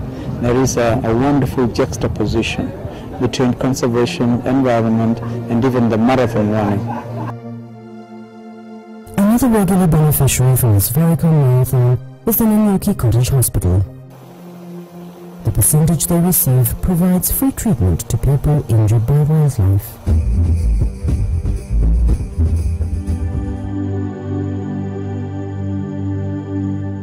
Daniel Barago is a village hero. His fame is spreading rapidly in Nanyuki and Nanyuki, reports Amos Karevi of The Standard. Wakati nilikuwa huko nyumbani, nilienda kwa shamba kutashama marawa yangu. I had gone to the farm to tend my crops, but on my way there, I passed an area with a bush cover near the road. I suddenly saw a leopard charging at full speed towards me. He attacked and bit my arm. I struggled and hit him with a panga. He fell, but still attacked my arm again. Pika na panga, akaanguka. Wakati alianguka, akashtuka sana, akaniuma mkono.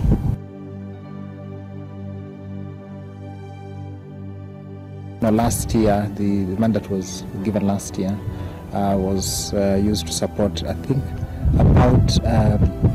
it's about 6 people that have benefited from that. Amongst them were those suffered in the leopard, like Mzee Mburugu, Daniel Mburugu. Others have been the buffalo attacks. There was one, the snake attack. There was one with the, elephant. And there are about 6 of them. And then again from last year, when we got the money, we had requested to use part of it for the purchase of an anesthetic machine, which we did. We got an anesthetic machine for nearly 1.2 million shillings. Nataka iendelee hiyo, napendelea hiyo iendelee kusaidia watu. I want the company that paid for my medical bills to continue doing so. We are poor people, and when we receive such help, we rise up above our poverty.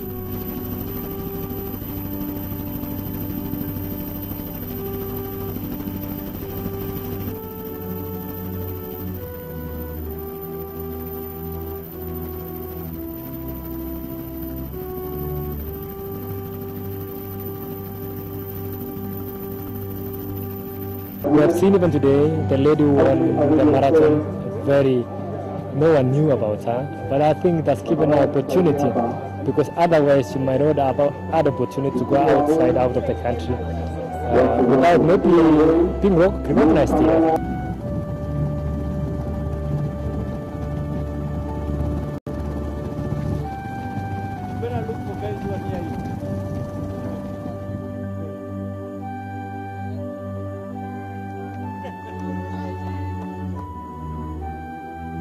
Within our ministry, what we're trying to do right now is to encourage sports tourism. Now, as you are aware, sports tourism brings people from different parts of the world. And of course, for this particular event, I'm so glad because it brought so many people from all over the world, and the country is gaining economically. And again, people come to see the wildlife. This event is good because it is not just running. We are running in a wildlife type of forum or place where there is a lot to learn.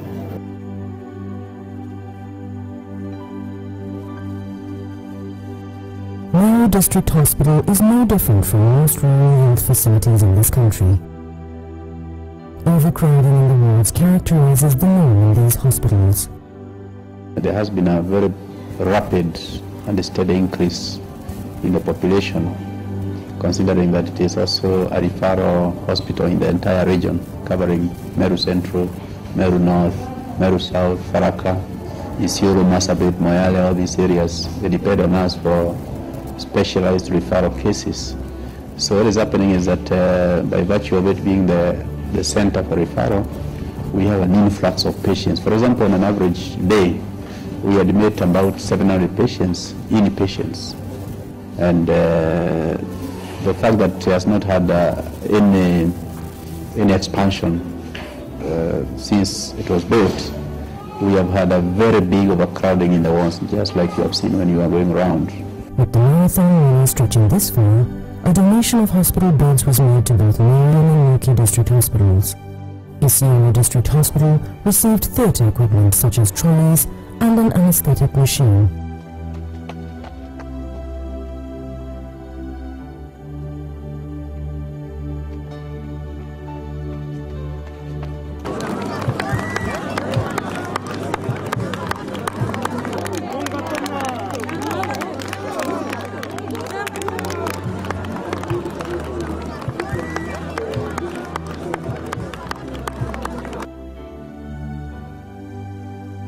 A little knowledge is dangerous, says my mother, but the pursuit of higher learning in Kenya has become a nightmare for most parents.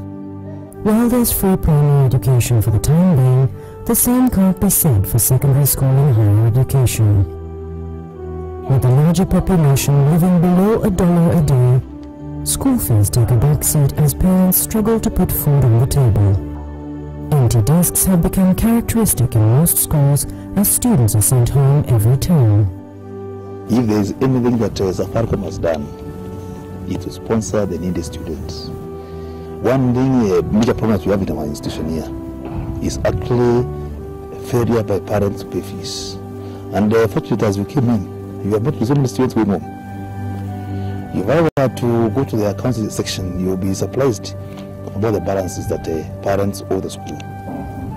When new people come in, Safaricom and other sponsors, like we are receiving money from the CDF, okay, bursary from the government, we really appreciate it because you are able to save so many lives here and to sustain education.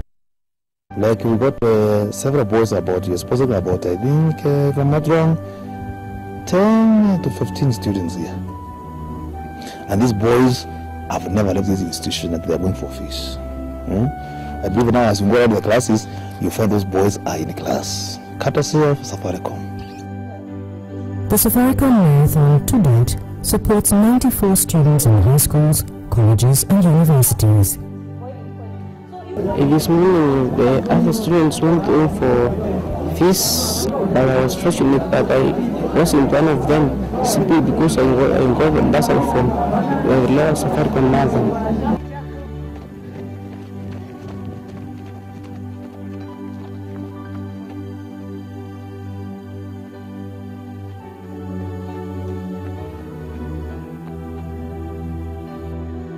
The primary schools in the region have also been regular beneficiaries of the marathon.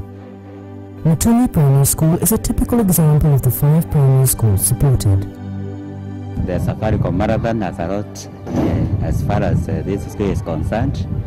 First of all, with the money from the marathon, they have assisted us to build the classrooms. We have about 80 classrooms, and these ones are permanent. Before, the ones which were constructed by the parents, they are manned. The impact it's had on people's lives is what's made it, made us continue every year, because we see there is a direct impact, and the money that we've given the school education, the standard of education has gone up. The level of the hospital, the care in hospitals has gone up, is improved. So conservation, as you can see today, has improved significantly. So all of these things, it's actually making a difference.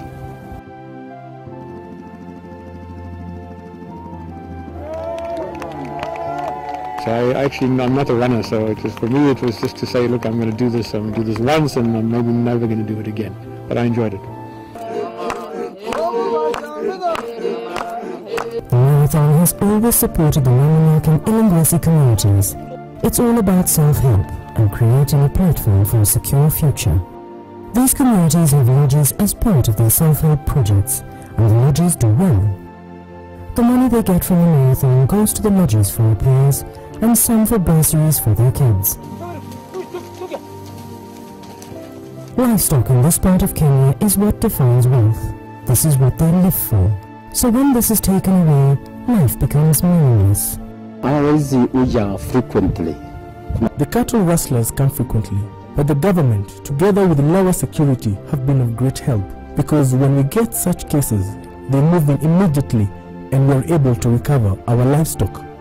And we have been involving on those issues, and we have been using our cars, aircraft, and our security, especially the poachings, elephants, in Ilingwesi area, between Ilingwesi and Samburu.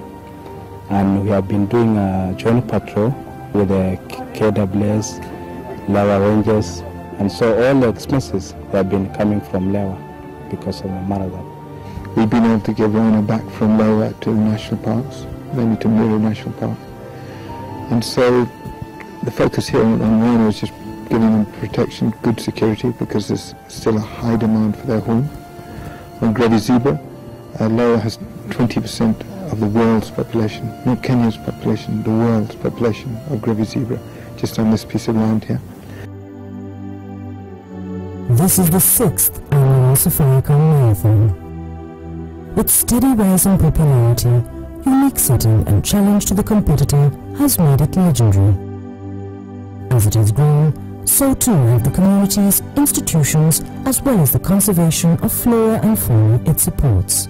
The Mount Kenya Trust is also a beneficiary of the Lewa Marathon. 10% of the proceeds goes to the Mount Kenya Bill Woodley Trust. It's seen barren, dry land become productive and profitable.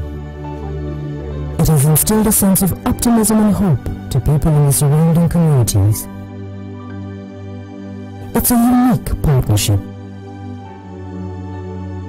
The Safaricom Marathon distinguishes itself from the smooth, flat, bitumen surfaces of Paris, Rotterdam and London. We knew from overseas tourists who came to Lewa that quite often they would ask their safari guides here whether they could go out for an early morning run. And so that just sparked an idea that maybe there was an appetite to create a marathon. And of course it would be unique, and it still is unique. You know, 6 years on, we are still the only marathon in the world. In the future, we want to consult with Safaricom and other sponsors to make sure that this event fits within the events that are calendared by Athletics Kenya. This is a very big event. It is an event that has given this country prominence, and it's an event whose objective is very good. Every runner will face the challenge of a rocky, uneven surface and some heartbreaking steep inclines. They'll have the company of elephants, lions, zebras and cheetahs. It takes a special motivation to compete in an event like this.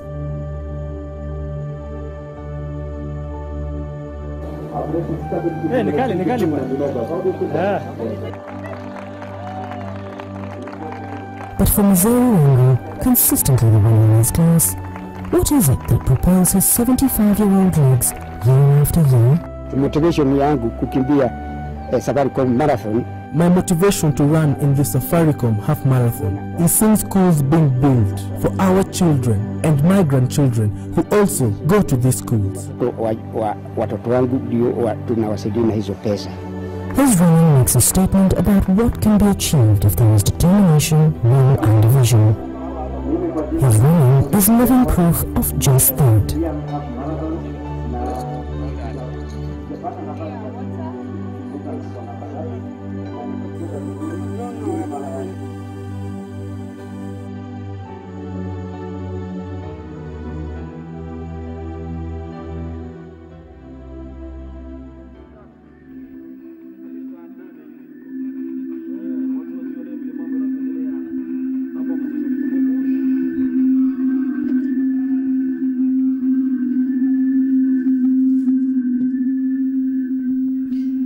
Naam, asante sana mtazamaji.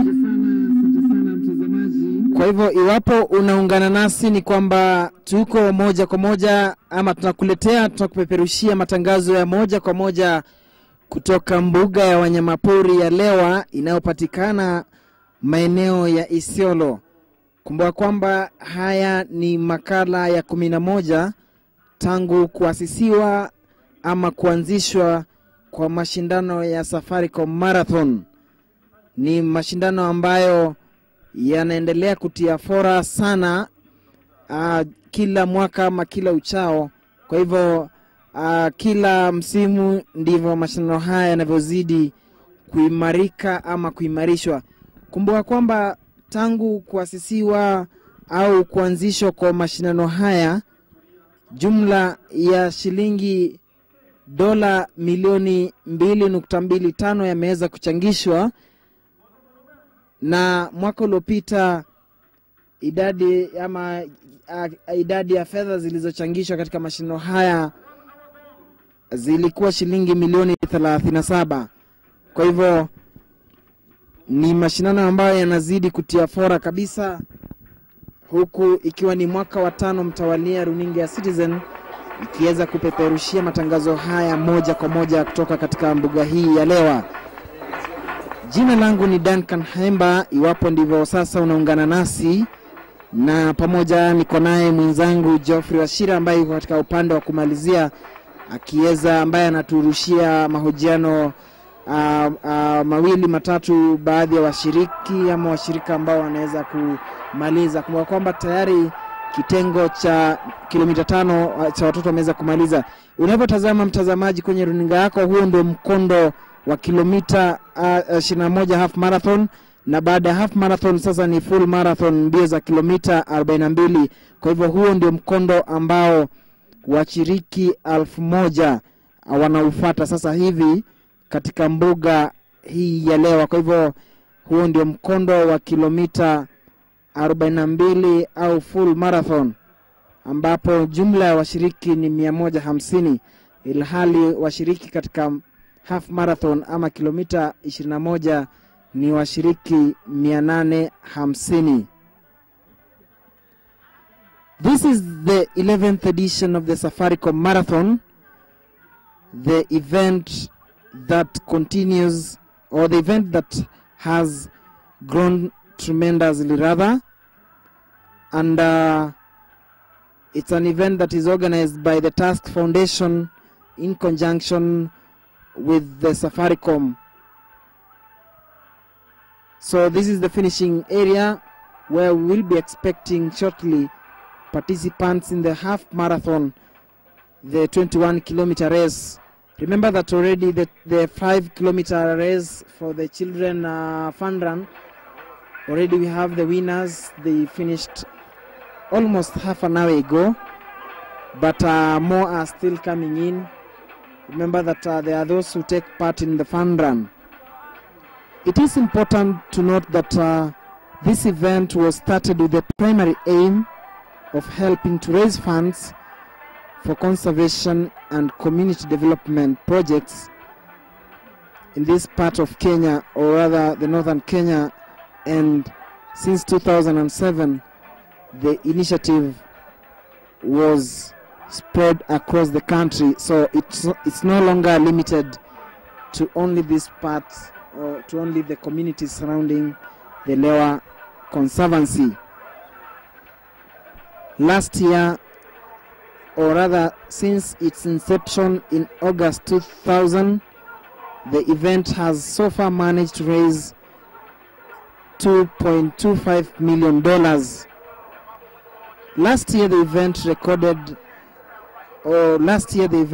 raised a record of 37 million shillings, and the funds have been allocated to several community development, health, conservation and education projects all over Kenya. Remember I told you that initially the aim of the event was to raise funds that would help the community surrounding the Lower Conservancy, but from 2007 they decided that the same should be spread across the country in the spirit of giving back to the society. So this is the finishing area, and as I informed you earlier, the funds have been allocated to several projects ranging from community development, health, conservation and education across the country. And this year it's no different. They are hoping, or the organizers of the Safaricom Marathon that is held here in the Lower Conservancy are definitely hoping to improve on this.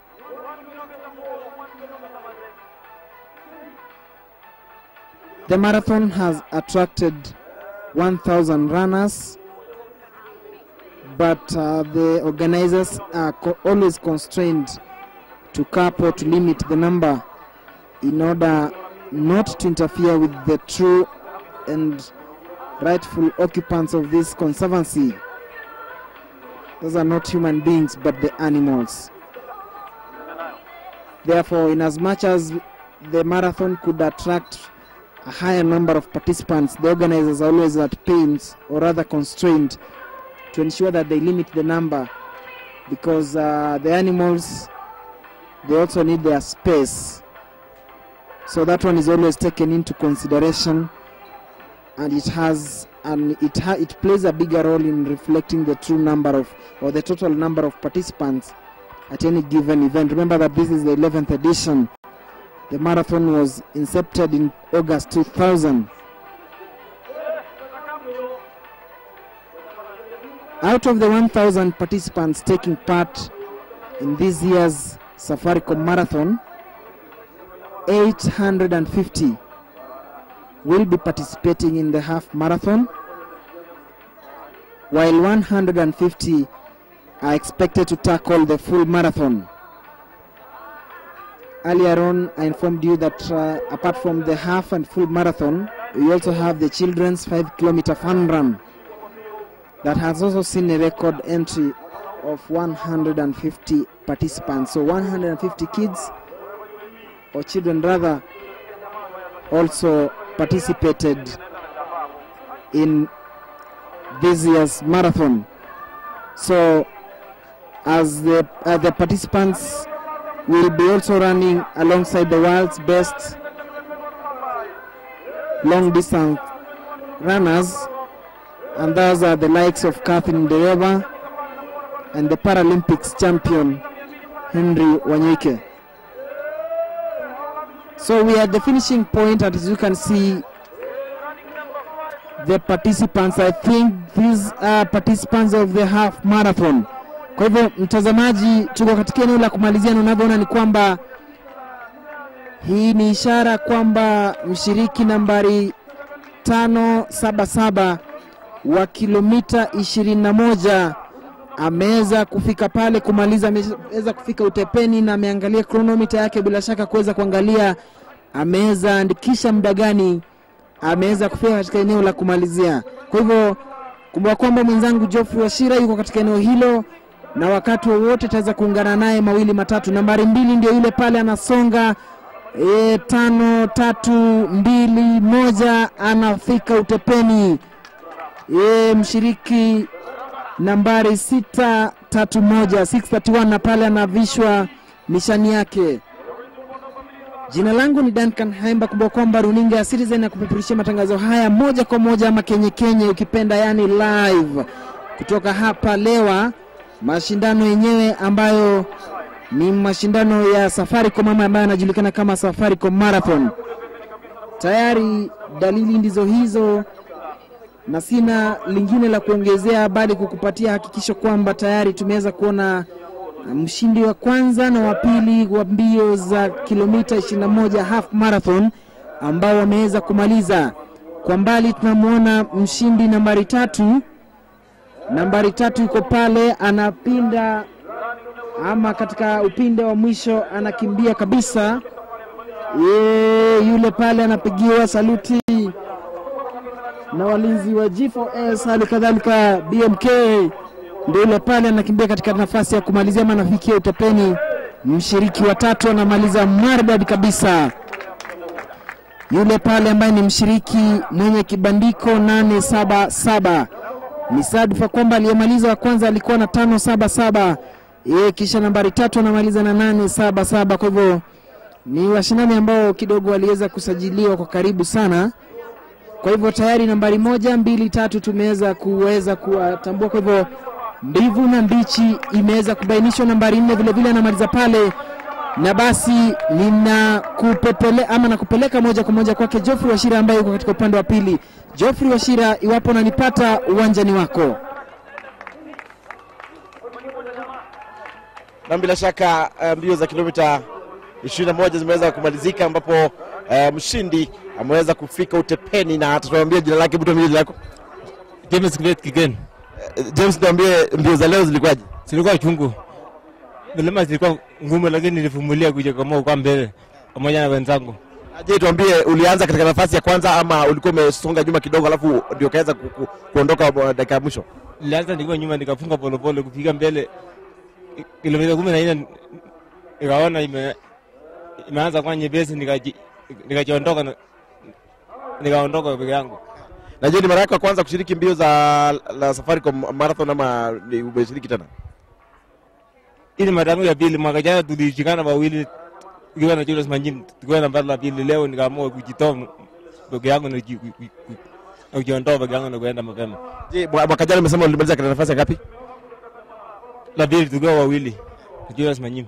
So mwaka huu ulikuja ukaja kama unaweza kushinda? Nikaamua mwaka huu na kujiondoa mapema. Je, una mipango ya kushiriki mbio zingine za kitaifa na ama za kimataifa? Niko na imani hivi karibuni nitakimbia sana kwa marathon Nairobi. Ndio. Asante sana na hongera sana kwa kumaliza katika nafasi ya kwanza. Asante.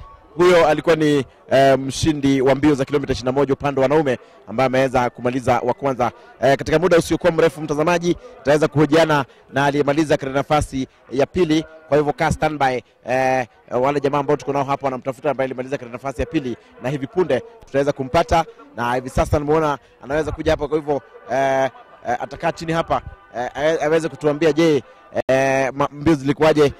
Tuambie jina lako. Naitwa John Maina.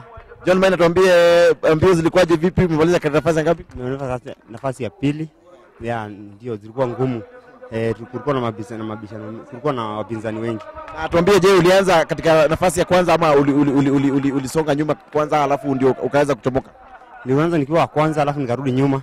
Ndio wakati sasa ule namba moja alikuwa anataka kutoka, tukatoroka naye. Sasa kufika hapo kwa mteremko akanizidi nguvu akaenda. Ni mara yako ya kwanza kushiriki ama umekuwa ukishiriki? Nimeshiriki last year na this year. Last year nilikuja tu namba 2. Na this year nimekuja namba 2.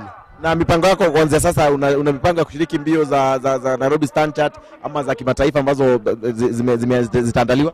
Najiandaa kwa Standard Chartered ama zingine zingeza tokea karibu, kama Standard hajafika ndaweza kukimbia. Na uliwahi kushiriki mbio za kimataifa nje ya Kenya, na je, kama uliwahi shiriki? Sijashiriki bado sijashiriki. Na laini ya kutoka nje. Na tuambie, umetoka eneo hili lipi Kenya hii? Nimetoka Nyahururu. Na umekuwa ukifanyia mazoezi huko? Nimekuwa nifanyia mazoezi Nyahururu. Je, ule Samuel Wanjiru umetoka Nyahururu, je, ni jamaa ambao umekuwa ukifanya mazoezi naye na labda umewahi kufanya mazoezi naye? Tunafanya naye mazoezi sana huko Nyahururu. Kwa intervals, kwa long run. Ndio.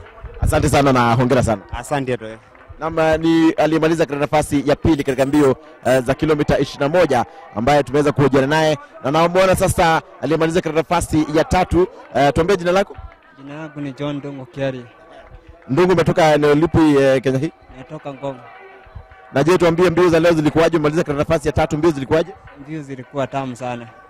Ndio nimetoka Sweden juzi, sasa nilikuwa nafanya Sweden wakinisikia mwili kwa namna gani. Sweden huko ulishiriki mbio zipi? Sweden nilikuwa nimekimbia Gothenburg International Marathon, then Stockholm International Marathon. Yes. Performance yako ilikuwaje huko? By the half marathon I was number 10, and the marathon the knee become very bad, so I didn't finish. I reached that 7 kilometer. Yes. Na mbio hizi unazitumia kujiandaa kwa mbio zingine, ni kama mazoezi hivi? Najiandaa, kuna mbio nataka kukimbia race mwezi wa 9 huko Europe tena Sweden. Yes. Nimeshukuru sana na hongera sana kwa kumaliza katika nafasi ya tatu. Okay, asante sana. Hivi punde mtazamaji, nitaweza kuhojiana na aliyemaliza katika nafasi ya 4 kwenye mbio za kilomita 21 upande wa wanaume, huku tukiendelea kumsubiri mwanadada wa kwanza katika mbio hizo. Nasikia anakohoa kidogo. Tuambie jina lako. Naitwa Silas Kingoli. Silas, tuambie umetoka eneo lipi? Nimetoka Gong. Na umekuwa ukifanyia mazoezi yako Gong? Nilikuwa nimefanyia mazoezi Gong. Na tuambie, je, mbio za leo zilikuwaje? Ulingangana na wanaume wenzako lakini inaonekana hukuweza kuwabwaga wale watatu. Je, zilikuwaje? Ilikuwa kali, japokuwa ni mchanga, ilikuwa mingi hivyo. Na tena najua ilikuwa mingi. Tofauti ya hapa na kule Ngong ambapo huwa unafanyia mazoezi ni ipi? Hakuna tofauti kubwa, japokuwa hapa kuna joto kiasi. Na je, ulitatizika barabarani? Je, kuna mchanga sana ama ni jambo lipi likupatia changamoto sana? Mchanga tu, wameandalia vizuri, japokuwa ni mchanga imekuwa mingi. Ni mara yako ya kwanza ama umewahi kushiriki? Hapana, hii ni mara yangu ya pili. Yeah. Na mara yako ya kwanza ilikuwa lini na ulimaliza katika nafasi ya ngapi? Mara yangu ya kwanza ilikuwa last year na nilikuwa namba 6. Una mipango ya kurejea tena na kushiriki mbio hizi za leo? Nina imani nitashiriki na tena rekodi itaenda. Unaona unaweza kuvunja rekodi? Itaenda. Asante sana na hongera kwa kumaliza katika nafasi ya 4. Huyo ni mwanariadha ambaye ameweza kumaliza katika nafasi ya 4. Tunaendelea kumsubiri mwanadada wa kwanza ambaye atamaliza kwanza kwenye mbio za kilomita 21. Catherine Dereba amekuwa akidhibiti sana mbio hizo za kina dada za kilomita 21, lakini mwaka huu tunaarifu kwamba hakuweza kushiriki. Kwa hivyo tunasubiri tuone ni nani mwaka huu ataweza kuibuka wa kwanza kwa upande wa kina dada. Na hivi sasa namuona aliyemaliza katika nafasi ya 5 anakaribia hapa tuweze kufanya mahojiano kidogo. Tuambie jina lako. Naitwa Gabriel Maina. Gabriel, tuambie umetoka eneo lipi Kenya hii? Nimetoka eneo la Central Province. Na je, ni mara yako ya kwanza kushiriki mbio hizi? Hii ni mara yangu ya kwanza. Ni changamoto zipi ambazo umekumbana nazo kwenye barabara kule? Ni nini hasa kimekutatiza kwenye barabarani? Tuseme huko kwa barabara tu changamoto ni joto. Na je, inaonekana umemaliza nafasi ya 5, kwa hivyo kuna wale wa 4 ambao wamekuboka. Je, ulikuwa umeanza katika nafasi ya kwanza ama ulisonga mbele baada ya kilomita kadhaa? Nilikuwa nafasi ya kwanza kilomita 10, halafu sasa kutoka hapo ndio waliniachia. Una mipango ya kurudi hapa na kushiriki mbio hizi? Nitarudi next year, niko hapa. Nakutakia kila laheri na hongera sana. Huyo ni aliyemaliza katika nafasi ya 5 kwa upande wa wanaume, kilomita zikiwa ni 21. Hebu sasa niwaregeshe kwake Duncan Haemba, huku tukimsubiri mwanamke wa kwanza kwenye mbio za kilomita 21. Haemba. Kwenye mbio za kilomita 21. Haemba. Naam, asante sana Geoffrey Wachira. Asante sana Geoffrey Wachira kwa mahojiano hayo ya washindi wa mbio za kilomita 21. Kukumbusha ni kwamba Davis Kibet Kigen ameweza kuibuka nambari 1 katika kitengo cha half marathon, yani kilomita 21 kwa upande wa wanaume. Tungali tunamsubiri mshindi wa kwanza, wa pili na wa tatu katika upande wa wanawake katika mbio za half marathon. Mtazamaji, hizi picha unazoziona ni picha ambazo tunakupeperushia moja kwa moja kutoka ndani ya mbuga hii, katikati ya mbuga hii ambako tunazipata moja kwa moja na mtambo wetu wa SNG ambao uko katikati ya mbuga hii. Kwa hivyo ni hali ambayo kidogo imeweza kupangika, ama mipango ambayo kidogo imeweza kupangwa ikapangika, kubwa kwamba mbali na katikati mwa mbuga vile vile tuko katika eneo la kumalizia, na vile vile tuko na mitambo mingine ambayo tunaweza kupeperushia picha za angani. Kwa hivyo ni mashindano ambayo kituo hiki kimeweza kuendelea kuimarisha na kuboresha mipango yake, mikakati yake, kuhakikisha kwamba mashindano haya yanapokujia moja kwa moja, yani live, yanakujia kwa njia yake. Kwa hivyo hawa ni baadhi ya washiriki ambao wanakimbia katika mashindano haya, ambao tunawapata katika vizuri sana wakiwa katikati ama kwenye mbuga hii. Kumbuka kwamba mbio hizi ni za kipekee ambazo zinakimbiwa katika mbuga ya wanyama pori ya Lewa. Mbio zenyewe zikiwa ni mashindano ya Safaricom Marathon ambayo yanakimbiwa kwa mwaka wa 11 sasa. Nayo runinga ya Citizen ikiwa na kupeperushia mambo haya moja kwa moja kutoka hapa Lewa mwaka wa 5 mtawalia. Baadhi ya washiriki wa kigeni 200 ambao nilikuarifu kwamba mbali ama miongoni mwa wale washiriki 1000 kuna 200 ambao wametoka mataifa ya kigeni ambao wamekuja kushiriki mashindano haya. Kwa hivyo hizo ni picha ambazo tunaendelea kuzinakili mle ndani. Unavyoona kwamba wanaendelea kupiga picha huku wakiweza kuwafuata unyo washiriki hawa. Kidogo wengine joto linazidi huku wakipewa motisha pale. Unavyoona kwenye picha ile kuna yule jamaa ambaye vile vile hajaachwa nyuma, amefika hapa, ingawa sielewi ni kwa nini amejitenga na wengine, amesimama kwake kabisa mbali, sijui kama vile vile ni anayetoa huduma za ulinzi au vipi. Kwa hivyo mtazamaji, tunaendelea kusubiri mwanadada atakayemaliza wa kwanza katika upande wa half marathon ama mbio za kilomita 21, na punde tu atakapomaliza nitaweza kuungana na mwenzangu Geoffrey Wachira kwa mahojiano ya moja kwa moja. Jina langu ni Duncan Haemba. Kumbuka kwamba hii ni runinga ya Citizen ambayo inakupeperushia mambo haya moja kwa moja, yani live kutoka Lewa. Huyo ni mshiriki wa kigeni akiwa amevalia sare zake rasmi. Sijui wapo ni mwanajeshi ama ameweza tu kuvalia hayo magwanda na kuweza kuzunguka katika ama kuweza kukimbia katika mashindano haya. Kwa hivyo hizi ni picha ambazo tunazipata mle ndani.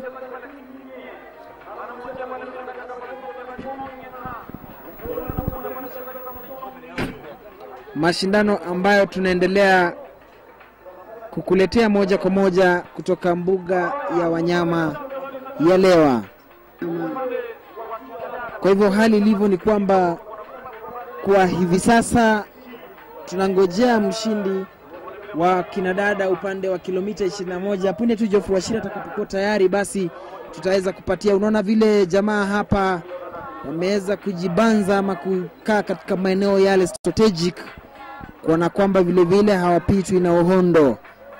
Tazama mandhari ambayo mashindano haya yanafanyika ndani ya mbuga. Kwa hivyo katika eneo la kumalizia, washiriki wa half marathon wanaendelea kufika hapa, wanakimbia kabisa, na unavyoona katika eneo hili kuna vinywaji mbali kadha wa kadha ambavyo viko pale. Kuna maji, kuna glucose, vinywaji ambavyo kidogo vitaweza kuwapatia nguvu, kumba kwamba wengi wao huenda ikawa waliweza kukosa kuchukua kiamsha kinywa, manake ilibidi warauke mapema sana ili waweze kujiandaa kwa mashindano haya. Unaona yule baada ya kupokea vinywaji vyake viwili, kimoja na kitupa haraka kwenye mkoba, yule mwingine yule pale anajaribu kutuliza mwili. Kwa hivyo wengine pale wanajaribu kuitutuma ile misuli kidogo kutokana pengine na athari ambazo wanaweza kuzipata kutokana na mashindano haya. Kile ambacho kidogo kiliweza kuniduaza ni washiriki wa kilomita 21, kilomita 5, watoto ambao wengi wao walikuwa wanakimbia miguu tupu. Akasema kwamba ndivyo hali ilivyo, wao wamezoea kutembea miguu tupu. Kwa hivyo swala la miba, pengine mawe, changarawe hivi haikuwa hoja. Kwa hivyo ndivyo mambo yalivyo. Hapa ni katika eneo la kumalizia. Unaona pale mlinzi wa G4S pita pale, jamaa wa msalaba mwekundu vile vile yuko pale kwa huduma za haraka ama huduma za kwanza ama first aid ukipenda. Kwa hivyo hapa maandalizi yameandaliwa ama yamepangwa yakapangika, kila kitu kiko shwari kabisa kama sahani na kawa. Sawia na runinga ya Citizen ambayo haikunyimi fursa yote kuhusiana na mashindano haya. Kwa hivyo washiriki wa kilomita 21 wanazidi pale katikati ya mbuga hii ama mule ndani. Hivyo ndivyo yalivyo, ama hivyo hayo ndio mambo yalivyo. Unavyoona pale wale ambao wamekuja kushiriki, wale ambao wamekuja kuwashangilia wanaoshiriki wako katika uwanja huu. So one thing about the Safaricom Marathon is that the marathon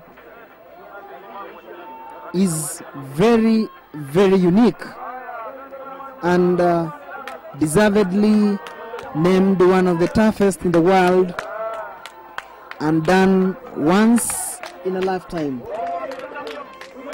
So haya ndio mashindano ambayo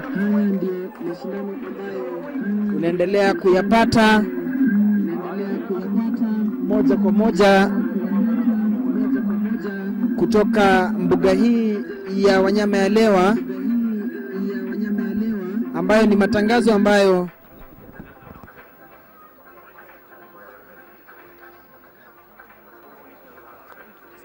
kwa hivyo ni mashindano ambayo tunaendelea kupeperushia moja kwa moja, na muda si muda tutaweza kukupatia kidogo historia ya mashindano haya ambayo yaliweza kukimbiwa katika miaka iliyopita, kwamba haya si ya mashindano ya kwanza bali ni mashindano ya 11 ama makala ya 11 tangu kuasisiwa. So the marathon has attracted 200 international participants from the US, the UK, Sweden. We also have some from Denmark,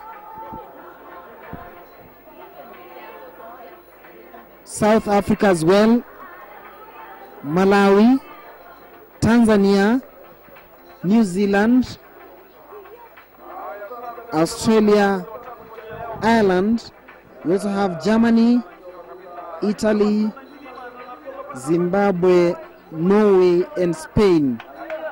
So basically, it's not all about Kenyans, but it has also attracted international participants the Safaricom Marathon that continues to get better. That is one of the helicopters or the choppers that are airborne, just to ensure the security or the safety of the participants, as well as our crew who are deep inside the park, who are relaying the event live courtesy of our SNG.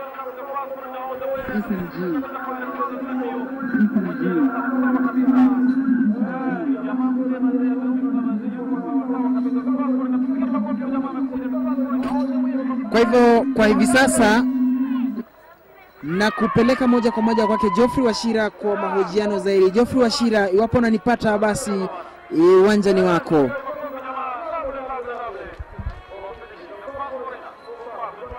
Na bila shaka huku tukiendelea kumsubiri mwanamke wa kwanza kwenye mbio za kilomita 21, hivi sasa tunataka kufanya mahojiano na John ambaye anasimamia masuala ya usalama hapa.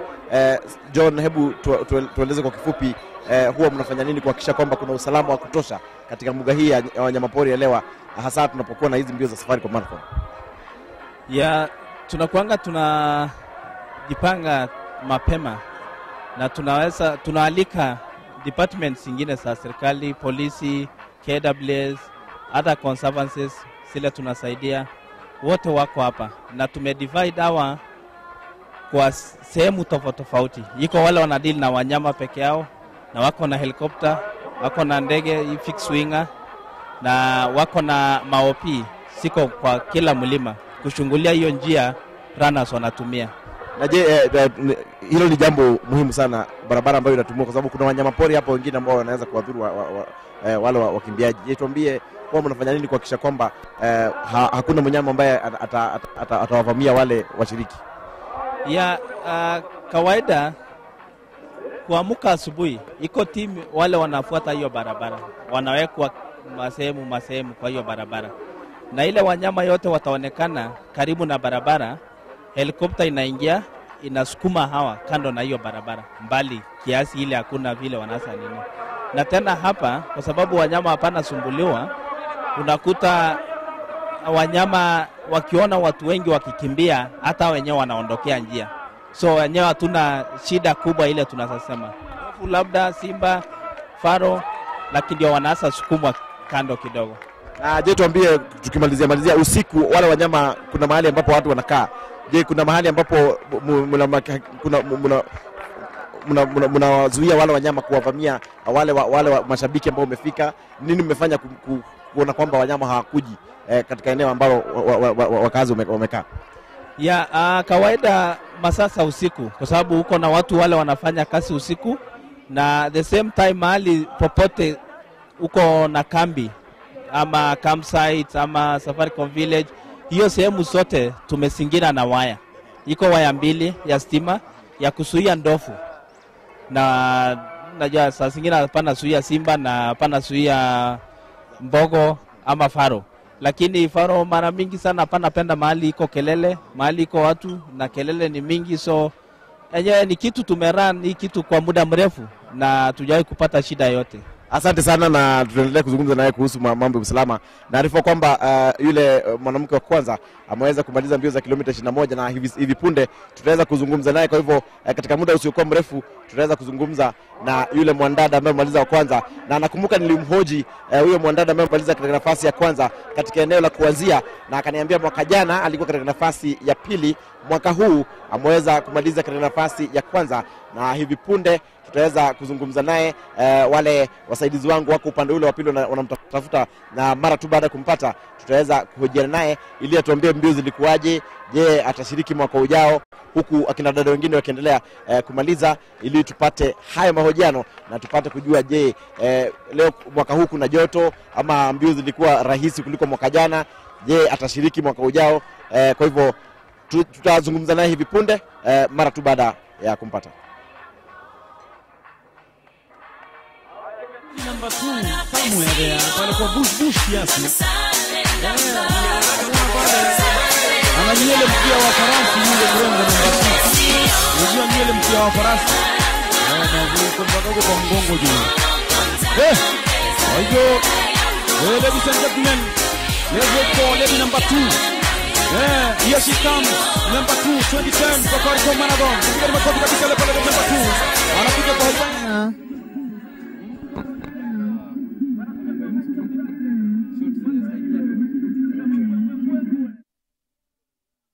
Karaha iliyoje, lady number 2. Asante sana. Mwenzangu Geoffrey Washira. Kwa hivyo mwanadada aliyemaliza wa kwanza katika mbio za kilomita 21 ameweza kumaliza. Yule mwingine yuko pale kwa mbali ukimwona MC Choromet Rike Double T ambaye kidogo ameweza kubanwa na kifaa hicho ambacho kinatupatia dakika ama kinaweza kuonyesha ni muda gani ambao washiriki hawa wameweza kuandikisha. Kwa hivyo hapa ni katika eneo la kumalizia.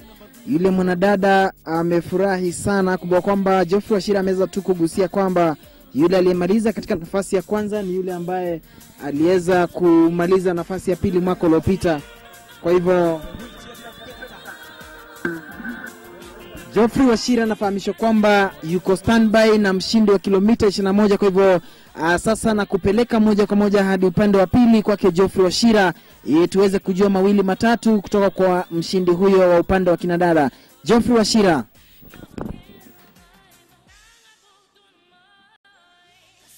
Na kabla ya mbio hizi kuanza niliweza kuongea na Joyce Wangoi katika eneo la kuanzia na akaniambia mwaka jana alimaliza katika nafasi ya pili.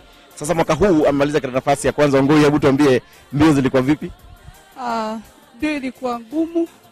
Juu kuna mchanga mwingi, kuna jua, lakini nimefaulu juu Mungu amenisaidia.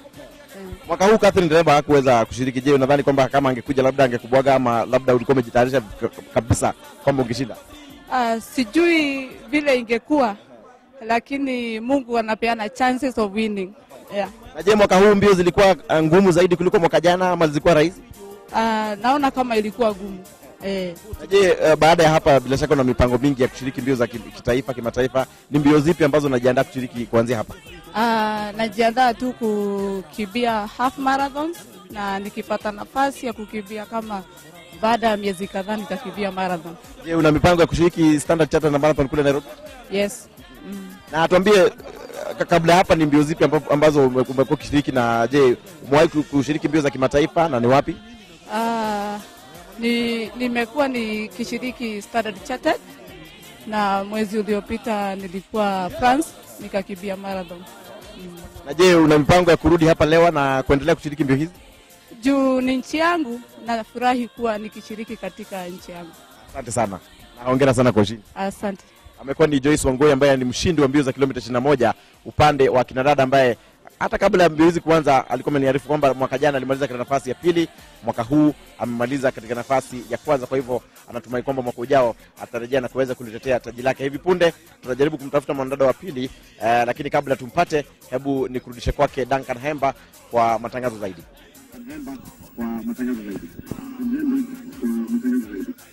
Asante sana mwenzangu Geoffrey Washira.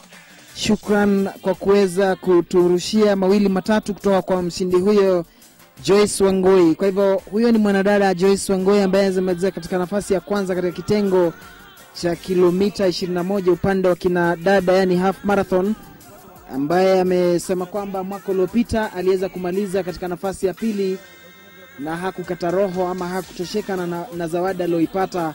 Kwa hivyo mwaka huu ameweza kutia bidii sana na ameweza kumaliza katika nafasi ya kwanza. Kwa hivyo huyo ni Joyce Wangoi ameweza kumaliza nafasi ya kwanza, na hivi sasa tunaweza kupatana naye. Geoffrey Washira ataweza kutufanyia mahojiano ya pili. Kwa hivyo wakati wowote tutaweza kuzungumza naye tuweze kujua pengine hali iko vipi. Kwa hivyo wakati huu tunaendelea kupata picha hizo na Geoffrey Washira. Nafahamishwa kwamba uko tayari Geoffrey Washira. Iwapo uko tayari basi nafasi ndio hiyo. Na kina dada wanaendelea kumaliza mbio za kilomita 21 na hivi sasa nimempata yule ambaye alimaliza katika nafasi ya 3. Hebu tuambie jina lako. Jina langu naitwa Catherine Kawedia. How was the race today? Si mbaya vile nimesikia kama last year niliumia mguu, lakini kwa saa hii nimeweza kung'ang'ana na Mungu akanisaidia nikamaliza nikiwa sawa. Yeah. Na tuambie kulikuwa na changamoto zipi mwaka huu ambazo ulikabiliana nazo? Kuna changamoto kwa sababu kulikuwa kumesemekana mbio ya wakati hii ya mwaka huu itakuwa ingine si kama ya last year. Sasa nikajitia nguvu nikafanya mazoezi na ndio nimepata namba. Na tuambie je, ni mara yako ya kwanza kushiriki, na mwaka jana uliposhiriki ulimaliza kwa nafasi ngapi? Mwaka jana nilishiriki na nikaanguka nikiwa namba 2 na nikaumia mguu. Sasa sikuweza kupewa namba yoyote. Yeah. Na tuambie una mipango ya kurejea hapa leo na kushiriki mbio za Safaricom Marathon? Niko na mpango. Yeah. Na je, kuna mbio zingine ambazo labda unajiandaa kushiriki, ni za kitaifa ama za kimataifa hivi karibuni? Yeah, nikipata chance ya kuenda huko ama nikipata mtu akunisimamia nitaweza shiriki standard shaka na hizo zingine. Niko tayari kama nikitapata mtu akunisimamia. Nakutakia kila laheri.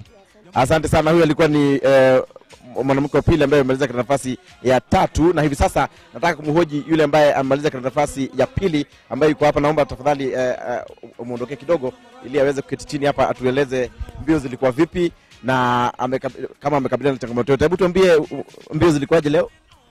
Mbio zilikuwa vizuri sana. Hii ni mara yangu ya kwanza kushiriki katika mbio za half marathon. Nilimaliza shule 2008. Last year sikupata nafasi ya kwenda, lakini this year Mungu amenisaidia. Nimekuwa nikifanya mazoezi kutoka December last year wakati nilikosa nafasi ya last year, lakini hivi sasa Mungu amenisaidia kushinda nikiwa namba 2. Na je, tuambie ni changamoto zipi ambazo zimekukabili kwenye barabara ulipokuwa ukikimbia? Nimehisi joto nyingi sana. Alafu viatu zangu zilikuwa zinanifinya wakati nilikuwa nateremuka, na kwa mlima nilikuwa nahisi ushofu sana, lakini nilikuwa naendelea kujikaza. Baada ya kumaliza katika nafasi ya 2 mwaka huu, je, umepata motisha wa kurejea hapa mwaka ujao na miaka ijayo ili kuweza kushiriki? Nimepata motisha wa kuendelea nikiamini ya kwamba mwaka ujao nitakuwa namba 1. Na je, una mpango ya kushiriki mbio zingine za kimataifa ama za kitaifa hivi karibuni? Niko na mpango jinsi nitakavyoendelea kufanya mazoezi yangu. Asante sana na hongera sana kwa kumaliza katika nafasi ya 2. Karibu. Huyo ni alimaliza katika nafasi ya 2 upande wa kinadada, kilomita zikiwa ni 21. Sasa tunawasubiri wale washindi wa mbio za kilomita 42. Naarifu kwamba kuna joto jingi, kwa hivyo huenda wakatumia muda mwingi zaidi kuliko mwaka jana, kwa sababu kuna joto sana kuliko ilivyokuwa mwaka jana.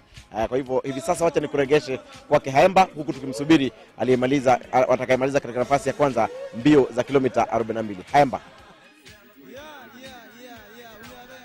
Asante sana Geoffrey Washira kwa mahojiano hayo ya waliomaliza katika nafasi ya 2 na ya 3.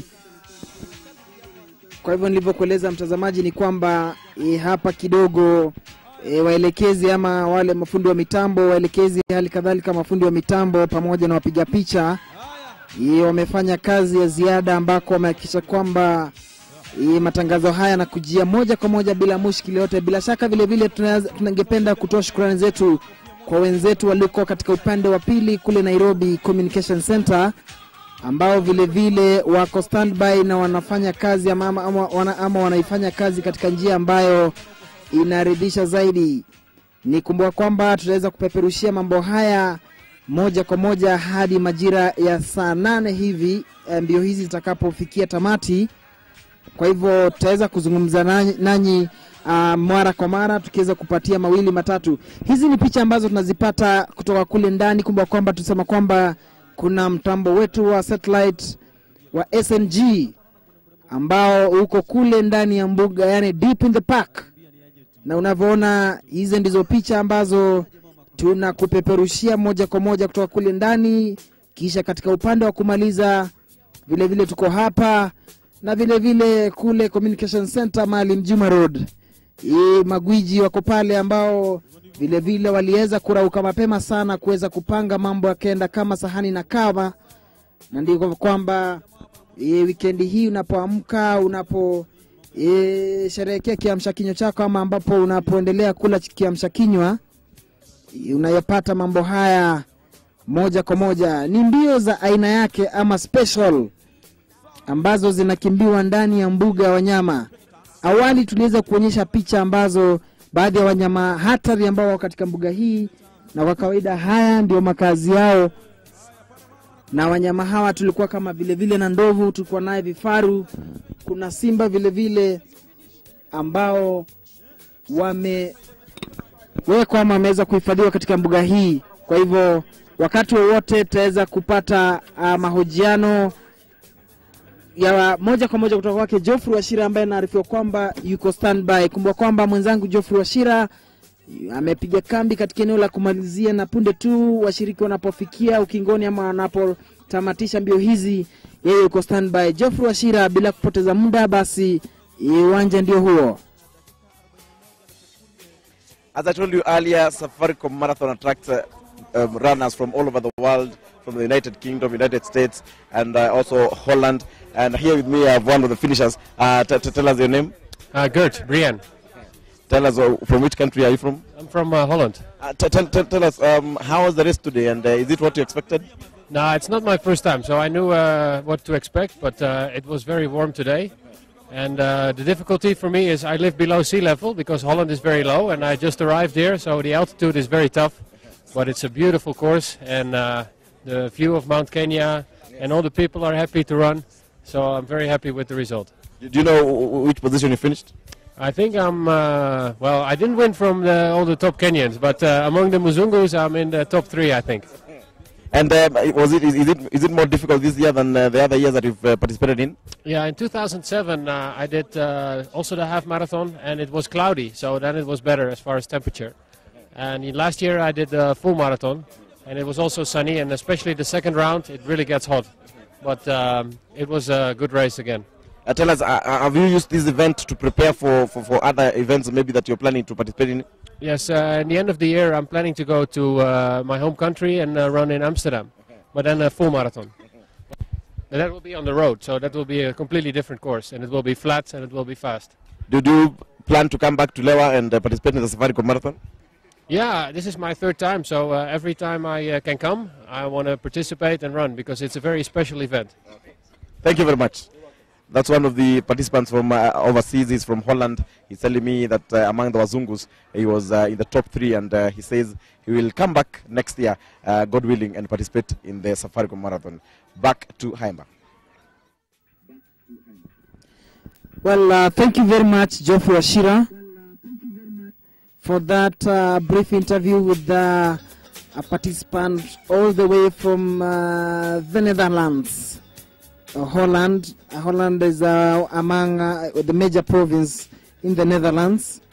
So that's one. Remember that I had earlier informed you that we have over among the 1,000 participants we have today, we have 200 international participants who've come from different countries. We have participants from the United States, we have participants from the United Kingdom, Sweden, Denmark. We also have some from France, South Africa as well, in as much as the country is hosting the FIFA World Cup. We also have participants from Malawi, Tanzania, New Zealand, Australia. We also have some from Ireland, Germany, Italy, Zimbabwe, Norway, and Spain. So these are some of the images that we are getting live deep inside the park. As you can see, for some, they're trying to quench their thirst or energize themselves as they continue racing. Now, this is the oldest participant, or among the oldest, and we can see, I think he was participating in the half marathon with the tag number 1127, 1127. And there you can see the first aiders, or rather already guys giving him first aid. We also have some on the wheelchair, as you can see. So it's a marathon that gives room for everybody who has the capability or the ability to take part. Kwa hivyo hao ndio wale ambao wanashiriki katika mashindano haya, na katika picha ambayo tumeona hapo awali kuna vile wale ambao wako kwenye magurudumu ama walio na ulemavu, yani wale ambao wanashiriki kwenye wheelchair ama viti vya magurudumu. Kwa hivyo vile tutaweza kuwasubiri, bila shaka wataweza kumaliza mashindano haya. Hali ya usalama ilikufahamisha kwamba imeimarishwa kabisa. Kwa hivyo mbali na maafisa wa wanyamapori ambao fanya kazi katika mbuga hii. Vile vile kuna maafisa wa polisi kutoka kitengo cha polisi wa kawaida, vile vile polisi wa utawala, na vile vile kampuni za kibinafsi kama vile kampuni maarufu G4S, hali kadhalika BMK wako hapa katika ile hali ya kuweza kuongeza ama kuendelea kuimarisha usalama katika maeneo haya. Kwa hivyo ni hali ambayo imeendelea kuimarishwa kabisa kuhakikisha kwamba usalama unatiliwa ama unapewa kipaumbele. Unaona pale jamaa katika nguo za Kimasai za kiasili katika maeneo ambayo yapo mshiriki atafika pale alemewe na joto. Tunafahamishwa kwamba joto iko kali sana, wengine tayari njaa, inabidi watie mawili matatu ndani. Kwa hivyo hapa hivyo ndivyo mambo yalivyo. Mushkil hapa na pale kama kawaida. Ni mashindano ambayo tunakupeperushia moja kwa moja kutoka sehemu 3 tofauti. Hapa tuko katika eneo la kumalizia, yani finishing, na picha ambazo unaziona hivi sasa hapo awali zimekuwa kule ndani katika mbuga. Kisha tuko na picha ambazo ama kuna kikosi ambacho kiko chonjo kabisa kule communication center katika afisi kuu. Kwa hivyo kidogo ni mambo ambayo yanachezwa kama triangle hapa. Kwa hivyo ni kazi ambayo tunajitahidi kuona kwamba tunaweza kuimarishia matangazo haya sawia na vile mashindano haya yanavyozidi kuboreshwa na kuimarishwa, ikiwa mwaka huu ni makala ya 11 tangu kuasisiwa kwake. Kwa hivyo kumbuka kwamba nilikueleza kwamba washiriki walikuwa ni jumla ya 1000 ambao wanashiriki katika mashindano haya, mashindano ambayo tunakuletea moja kwa moja ama live mwaka wa 5 mtawalia kutoka mbuga hii ya Lewa. Mashindano yenyewe yakiwa ni mashindano ya Safaricom Marathon, na kama ilivyo ibada nyuma ya bomba, jina langu ni Duncan Haimba, hali kadhalika gwiji wa sporti Geoffrey Washira, ambaye mara kwa mara anaweza kutupatia mahojiano ya moja kwa moja na washiriki. Kwa hivyo hivi ndivyo hali ilivyo, ama huu ndio mkondo ambao washiriki hao wanafuata wote wa mbio za kilomita 21 half marathon, hali kadhalika washiriki wa mbio za kilomita 42 yani full marathon. Katika full marathon ama mbio za kilomita 42, mshindi ataweza kutia kibindoni shilingi 1150 ama 1,500 pamoja na runinga ya LG ya inchi 42 yani 42 inches LG LCD TV. Nafasi ya pili ataweza kuchukua shilingi 80,000 yani 80,000 na kupata runinga ya inchi 32 yani 32 inch TV. Nafasi ya tatu ataweza kupata 60,000. Angani ni moja ndege ambazo zinajaribu kupiga doria ama kushika doria kuweza kuwasongesha wanyamapori mbali na mkondo ambao washiriki wanapitia. Kwa hivyo hizo ndizo baadhi ya ndege ambazo zinashika doria ama zimepiga doria angani kuhakikisha kwamba usalama wa washiriki ama washiriki wanamaliza mashindano haya salama wa salmin bila mushkili yote ile. Hizi ndizo picha za huyu ni mshindi nambari aliyemaliza nambari 1, bila shaka ni Davis Kibet Kigen. Kwa hivyo tunakuonyesha picha ambazo ama jinsi alivyokuwa anatamba katika mbuga mle ndani. Davis Kibet Kigen ambaye ameweza kuibuka nambari 1 katika half marathon ama mbio za kilomita 21, ambaye unavyoona ni kwamba alikuwa anatamba peke yake awali. Kwa hivyo kushinda kwake ama kumaliza kwake katika nafasi ya kwanza ni wazi kwamba hakuwa amewapa nafasi wapinzani wake. Davis Kibet Kigen ambaye aliweza kumaliza katika nafasi ya kwanza mbio za kilomita 21. Huyu ni mshindi aliyemaliza katika mbio ama nafasi ya pili ya mbio za kilomita 21. Kwa hivyo kidogo vile vile alikuwa amemwandama sana mshindi wa nambari ya kwanza Davis Kibet Kigen. Kwa hivyo hivi ndivyo hali ilivyo, na hii ndio mbuga. Picha maridadi kabisa ikikuonyesha mandhari ambayo washiriki hawa wanapitia. Kwa hivyo pale ni miti ambayo ina miba, tuko kichakani, picha ambazo tunazipata kwa uwezo wa mtambo wa satellite wa SNG. Na aliye katika upande ule si mwingine bali Willy Gitau, hali kadhalika Felix Orare, na wapiga picha wengine kama vile Collins Okoth, na vile vile Kennedy Kipchumba, Madenge Goko, Eustace Kathurima, ambao hapo wamejitahidi kabisa. Kumbuka kwamba waelekezi wa matangazo haya moja kwa moja tuko naye Paul Gandu, hali kadhalika Paul Gatere. Sadfa kwamba majina ya waelekezi wote ni Paul na Paul ama Paulo Kipenda. Upande wa mitambo tunaongozwa naye Gwiji Moses Ganju, hali kadhalika Keneli Kimwangi. Vile vile tuko naye Lucas Inyanda pamoja na Cyrus Jiru ambao wako hapa. Kwa hivyo Geoffrey Washira, nafahamishwa kwamba una mawili matatu ya kumjuza mtazamaji. Geoffrey Washira, nafasi ndio hiyo tena.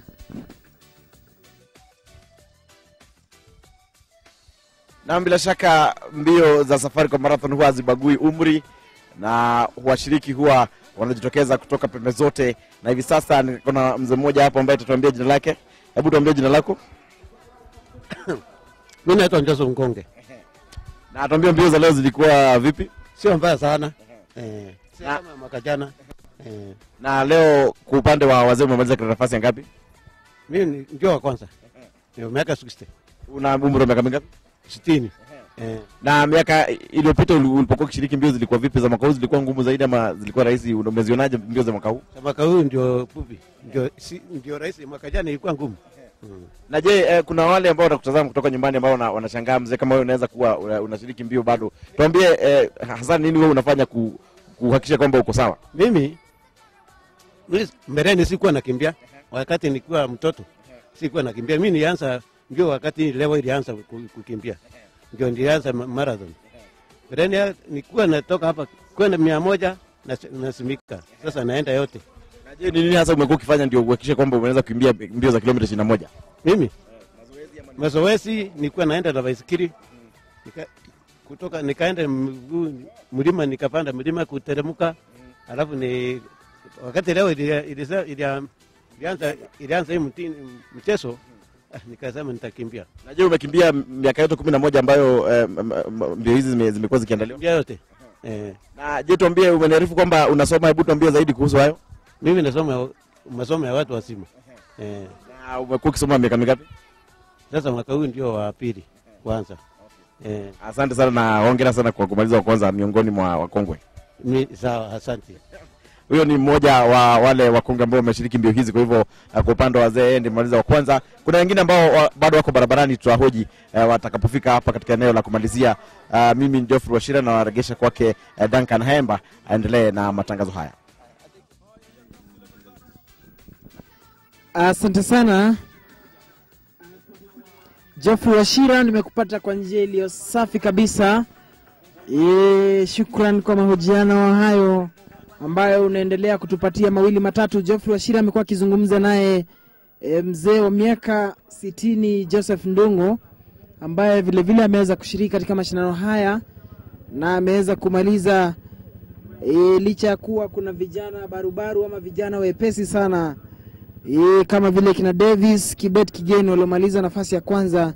Mzee huyu ameweza kujizatiti na kuweza kumaliza mashindano haya, na navyo ulivyoona ni kwamba alikuwa anajitahidi vile vile kutia mawili matatu ndani, kuona kwamba pengine vile vile anajaribu kuongeza nguvu katika mwili wake. Kumbuka kwamba hivi leo tunafahamishwa kwamba hali ya joto iko juu sana ikilinganishwa na misimu iliyopita. Kwa hivyo kidogo washiriki hapa wanakabiliwa na wakati mgumu. Kwa hivyo wengi wao unaona kwamba inabidi mara kwa mara waweze kutuliza mwili kutokana na hali ilivyo. Kwa hivyo hali ya anga ni kidogo inashangaza, manake usiku kijibaridi ni kikali sana, na asubuhi ama jua linapochomoza punde tu vile vile jua linakuwa kali sana. Hali ya joto vile vile inakuwa ya juu zaidi. Kwa hivyo kidogo ni hali ngumu ambayo walio katika eneo hili wanakabiliana nalo ama wanakabiliana nayo. Yule mtoto vile vile anaruka upande moja hadi mwingine. Kwa hivyo unaona kwamba watayarishi wameweza kuhakikisha kwamba yote ambaye kidogo joto limemzidi anaweza kutuliza mwili anavyokimbia kupambana kumaliza mashindano haya. Hapa ni katika eneo la kumalizia, na hii ndio mbuga mandhari ambao washiriki hawa wanakimbia ndani.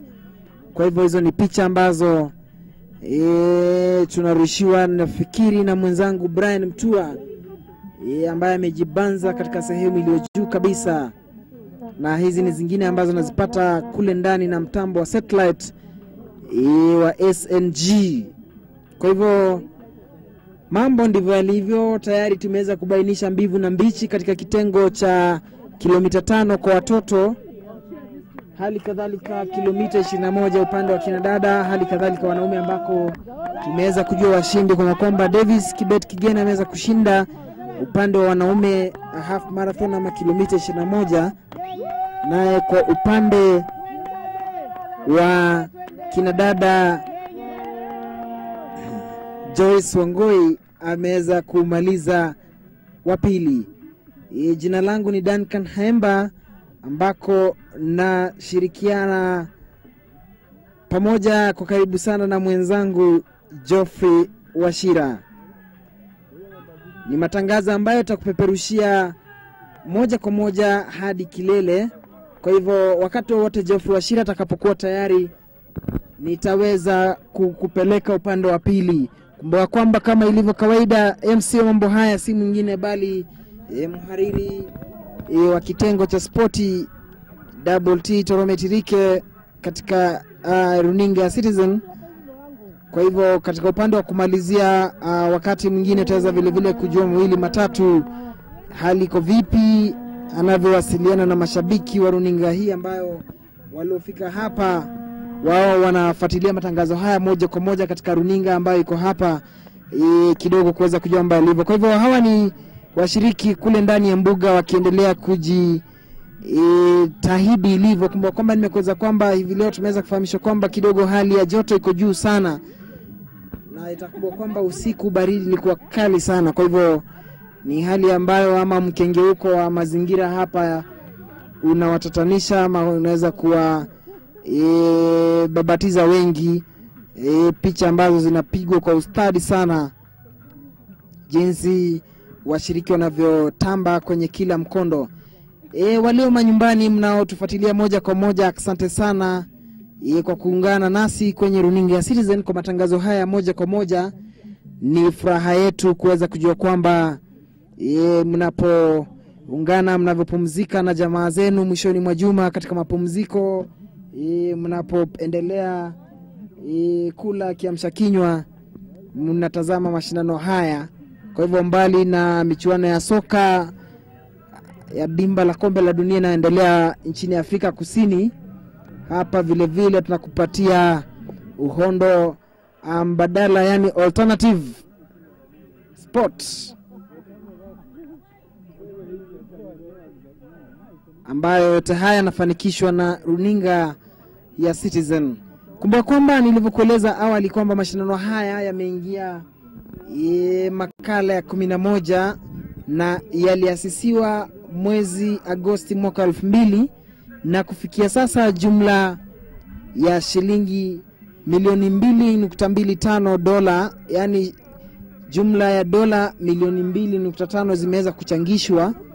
Na katika mashindano ya mwaka jana ndio idadi kubwa zaidi ama kiasi cha juu sana cha fedha kilichoweza kukusanywa, ambacho ilikuwa ni shilingi milioni 37. Kwa hivyo kule ndani unavyoona nilivyokueleza kwamba vile vile walemavu ama walio na matatizo ya hapa na pale ya kimaumbile vile vile hawajaweza kuachwa nyuma na wanashiriki wakiwa kwenye viti vyao vya magurudumu. Kwa hivyo ni mashindano ambayo yamewavutia wote. Kumbuka kwamba baadhi ya raia wa kigeni ambao wanashiriki mashindano haya ni raia 200 kutoka mataifa mengi ambayo niliweza kutajia hapo awali, ikikumbuka kwamba vile vile nchi ambazo zinashiriki katika kombe ama dimba finali za dimba la kombe la dunia wako hapa, kama vile vile kuna yule ambaye tumezungumza naye kutoka Uholanzi, vile vile kuna wengine kutoka mataifa ya Afrika, Uhispania, Uingereza na Marekani vile vile miongoni mwa mataifa mengine. Kwa hivyo unavyomwona mshiriki huyo licha ya hali na mkabili hakuwa na jingine ila kushiriki katika mashindano haya, na pale akona msaidizi ama jamaa ambaye anampa motisha kabisa. Kwa hivyo ni hali ya kuridhisha kuona kwamba washirika kama hawa vile vile wanajitolea kuweza kushiriki katika mashindano haya.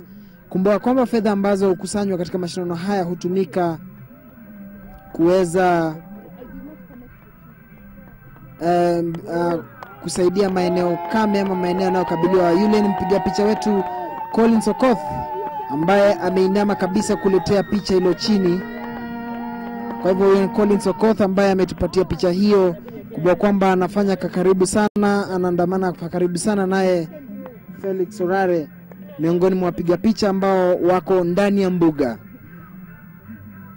Kwa hivyo wengine kidogo hapa maji yanapozidi unga hawana budi ila kutembea. Kumbuka kwamba jumla ya mashirika 99 yameweza kushiriki katika mashindano haya ambayo nilivyokuarifu kwamba yameingia mwaka wa 11, na baadhi ya mashirika ambayo yanashiriki katika mbio hizi za Safaricom Marathon kuna kikosi kama vile cha Safaricom chenyewe kutoka hapa Lewa, kuna kampuni ama kuna shirika la DHL, DHL, vile vile kampuni ya kuuza vifaa vya elektroniki ya LG vile vile inashiriki, vile vile Ericsson, kampuni kama vile Homegrown na benki kama vile Standard vile vile ziko hapa pamoja na GSK. Kwa hivyo jumla ya mashirika 99 yameweza kushiriki katika mashindano haya. Kwa hivyo ndivyo mambo yalivyo. Na katika eneo la kumalizia, yule mzee anaingia katika njia yake akiwa amevalia nguo za kitamaduni.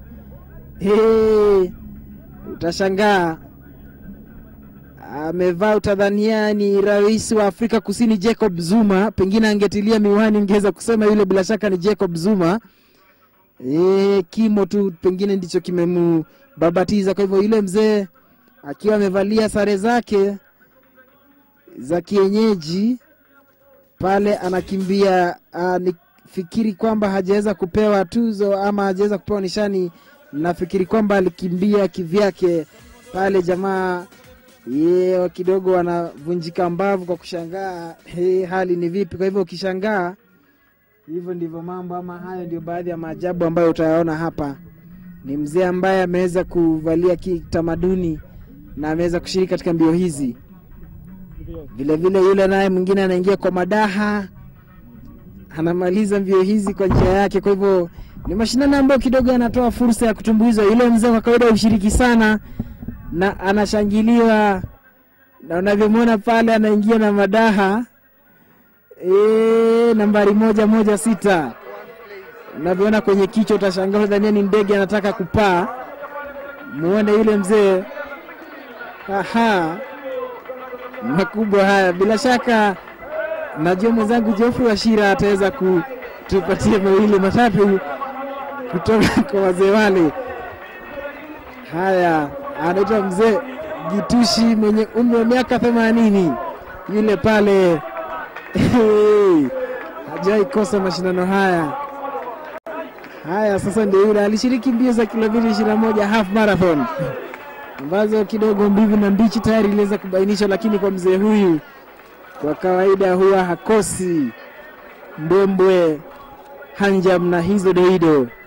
Kwa hivyo namuona pale Anasubiri pale apigwe picha.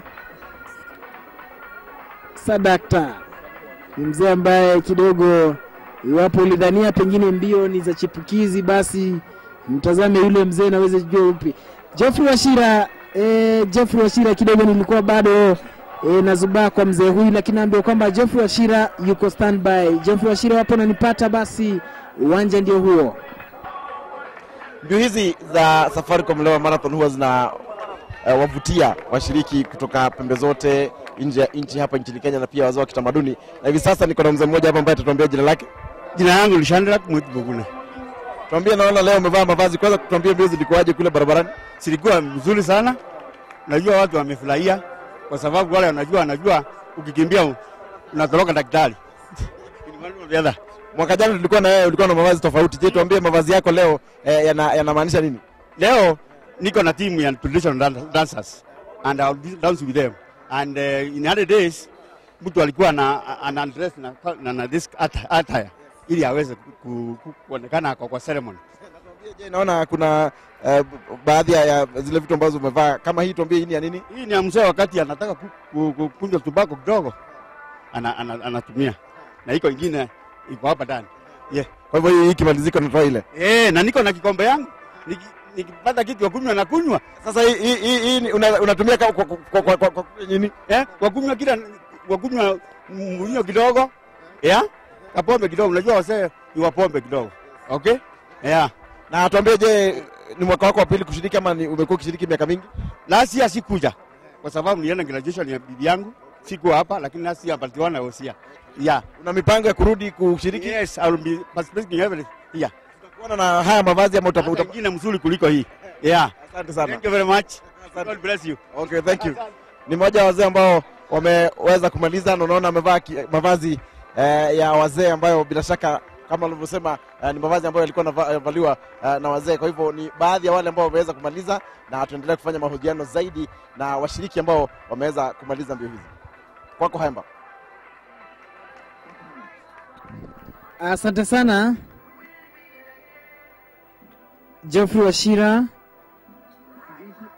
kwa mahojiano hayo. Kumbuka kwamba nilikueleza kwamba iwapo utashangaa basi pengine mambo bado, yani mambo bado.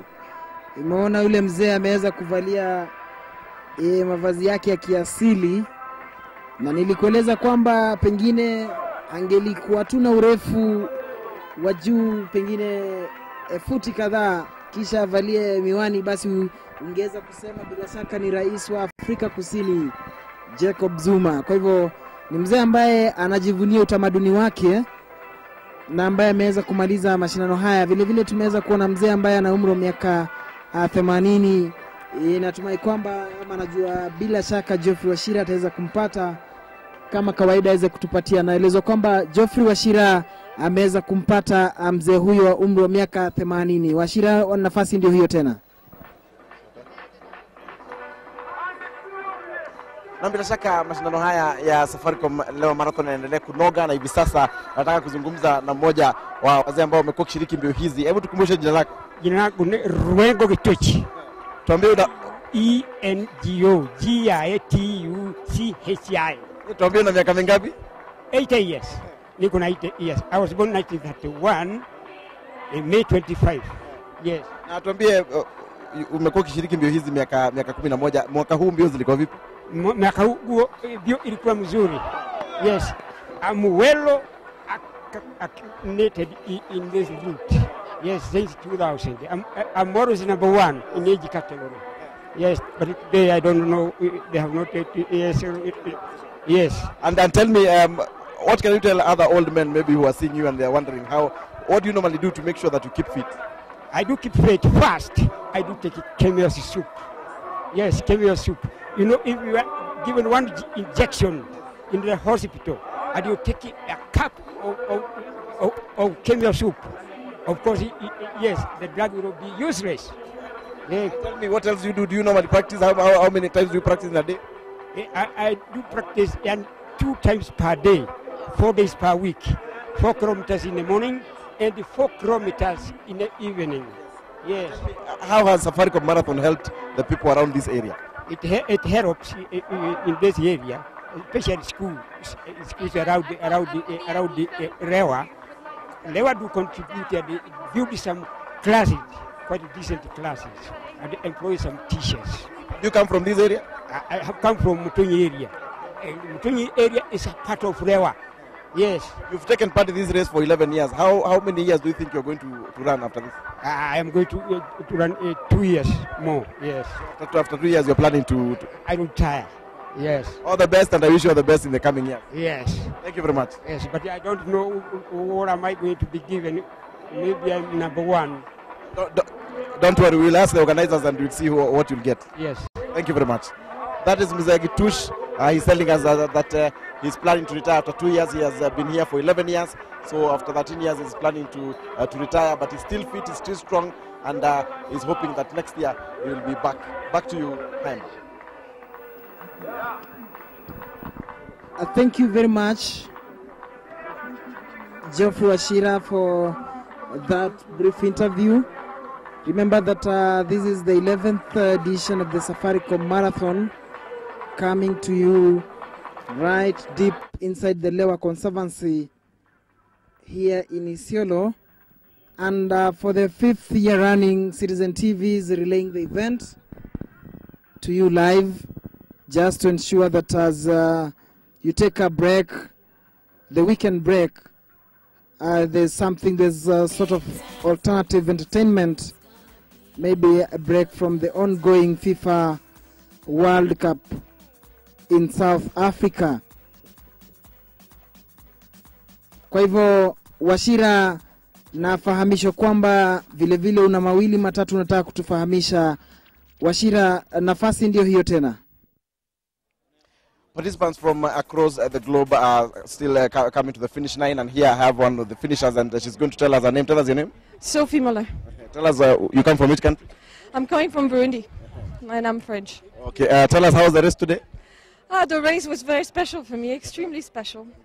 Well, the story started a few months ago when the Lazy Dream team from Nairobi asked if I could join them. I don't know them, I've never seen them. And we started to train. I was in Burundi, they were in Nairobi. For me it was difficult to train because in Burundi is the electoral period and it's not so easy to find space to train in the safe areas. And well, I was supposed to leave yesterday morning at 9, and there was a strike in Kenya Airways. So I missed first plane, and then I missed second plane, and finally arrived at 7 o'clock at night. Of course, the team had already left Nairobi. They had arranged for transportation for me, but when we left, they also told me that I wouldn't be able to enter the park at night. So we had to look for a hotel, and luckily I had taken a guidebook, so I started in the car to read the guidebook, finding a hotel. Everything was full. I had to stay in this I called the guy eventually the Tinoa city village. Trying to find hotels. I talked to someone who said, okay, well, I explained the story and said, why don't you stay in a tent somewhere in this lodge. And it was really cold, and we stayed there. We arrived there around midnight. The driver didn't sleep. Poor thing, he was sleeping in a car, but he was too cold. At 5, when we met, he said, oh, Sophie, I'm really cold. I haven't slept. I need to eat something. So I let him go eat something. But then he came back only at 6 o'clock, and the drive from Tinoa to here was too long. We hadn't planned it would be so long. And when we arrived here, the registration was closed, and my friend told me, that's it, and we have to let you there. And I haven't seen it yet. It's still it was all this on the phone. So I ran to security. I told them my story, and I was starting to have a nervous breakdown, seriously, because it was such a dream to be here. And then the security guy said, okay, call Sarah, the organizer. I called her. She said, I don't have any numbers. I'm at the start line. It starts in 10 minutes. You cannot run. So I run to the start line, and I saw people from Safaricom, and I started to cry like I had no hopes anymore. And they were so sweet. They said, no, well, we're going to check security. If security lets you run, we'll let you run. So they called security, and they gave me a number. I don't know whose number is that. And the start had gone already, but they drove me to the 5K. And I started at 5K, and it was so beautiful. And I had a good rhythm. I did an excellent time. I did 1 hour, 25 minutes for 15 kilometers. I'm really happy about that. And it was great. Thank you so much. Tell us, is it your first time to participate, and how was it? It was great. It was my first time here in Liwa. I run half marathon and marathons. I'm really passionate about running.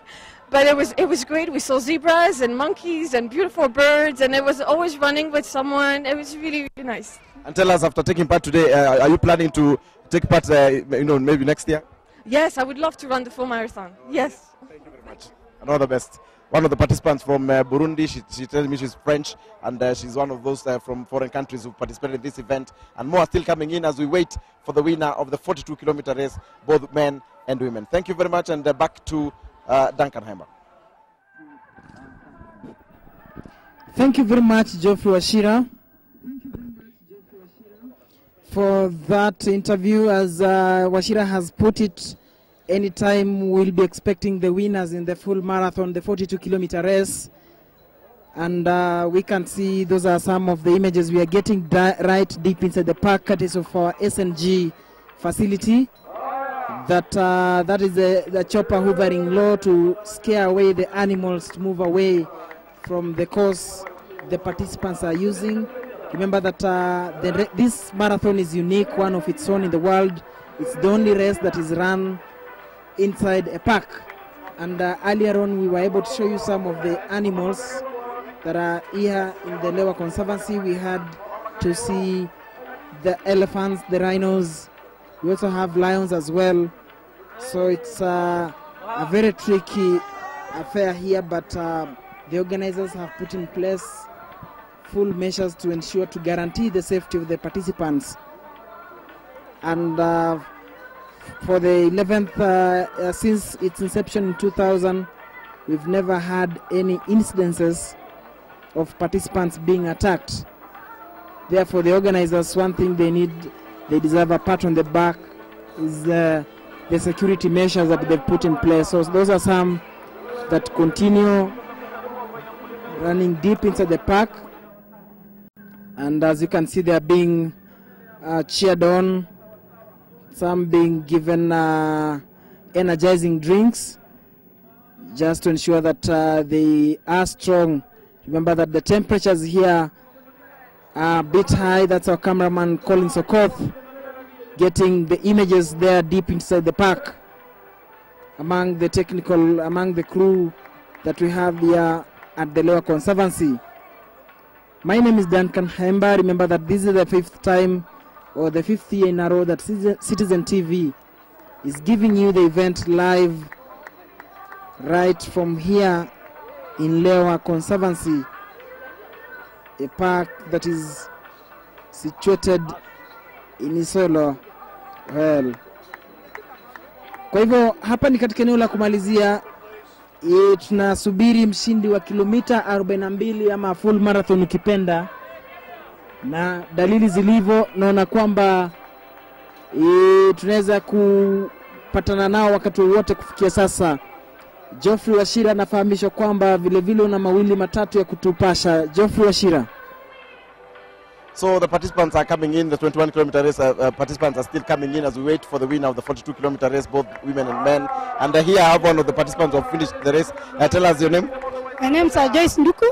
Tell us, you took part in which category? I've taken the half marathon and... for which category, the age? 50 years and above. Yes. Tell us your position.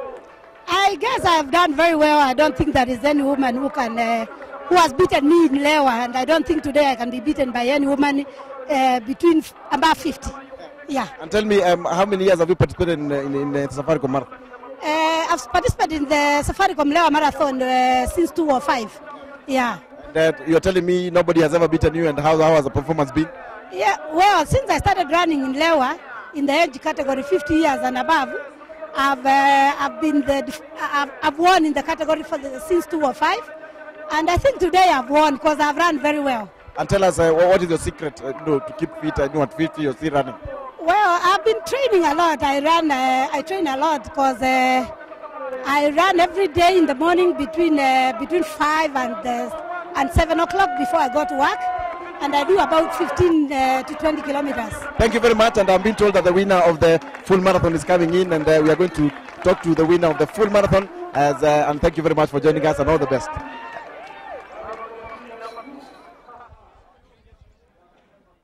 Now, yeah, the climax of Safaricom 2010 is now. Number 2 is going to be number 2. Tuone vile mambo yatakavyokuwa sasa. Tayari tumeshampata.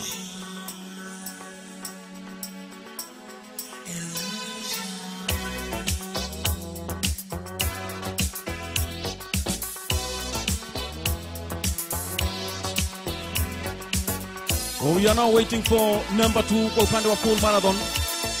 Hayuko mbali sana, lakini ameotwa na kama kitu kilomita 1 ama kilomita ngapi sasa? Wacha tu ndivyo mambo yalivyo sasa. We are waiting for number 2 full marathon. Tuone vile mambo yatakavyokuwa pale. I'm gonna know the running number, then I'm gonna tell you who is that jamaa. And I think he's coming here now, number 2. Number 2, tupige ni makofi pale. Jamaa anakuja vizuri kabisa, amevalia vest moja safi. Huyo ndio number 2 pale. Jersey number 18. Piga ni makofi jamaa. Number 18 coming there. All the way to finish as number 2 and going home 100,000 millionaire. Haya, who's gonna be number 3 full marathon? Amemaliza na 2:22:04. Very good. Haya, looking at position number 3 now, full marathon men's category.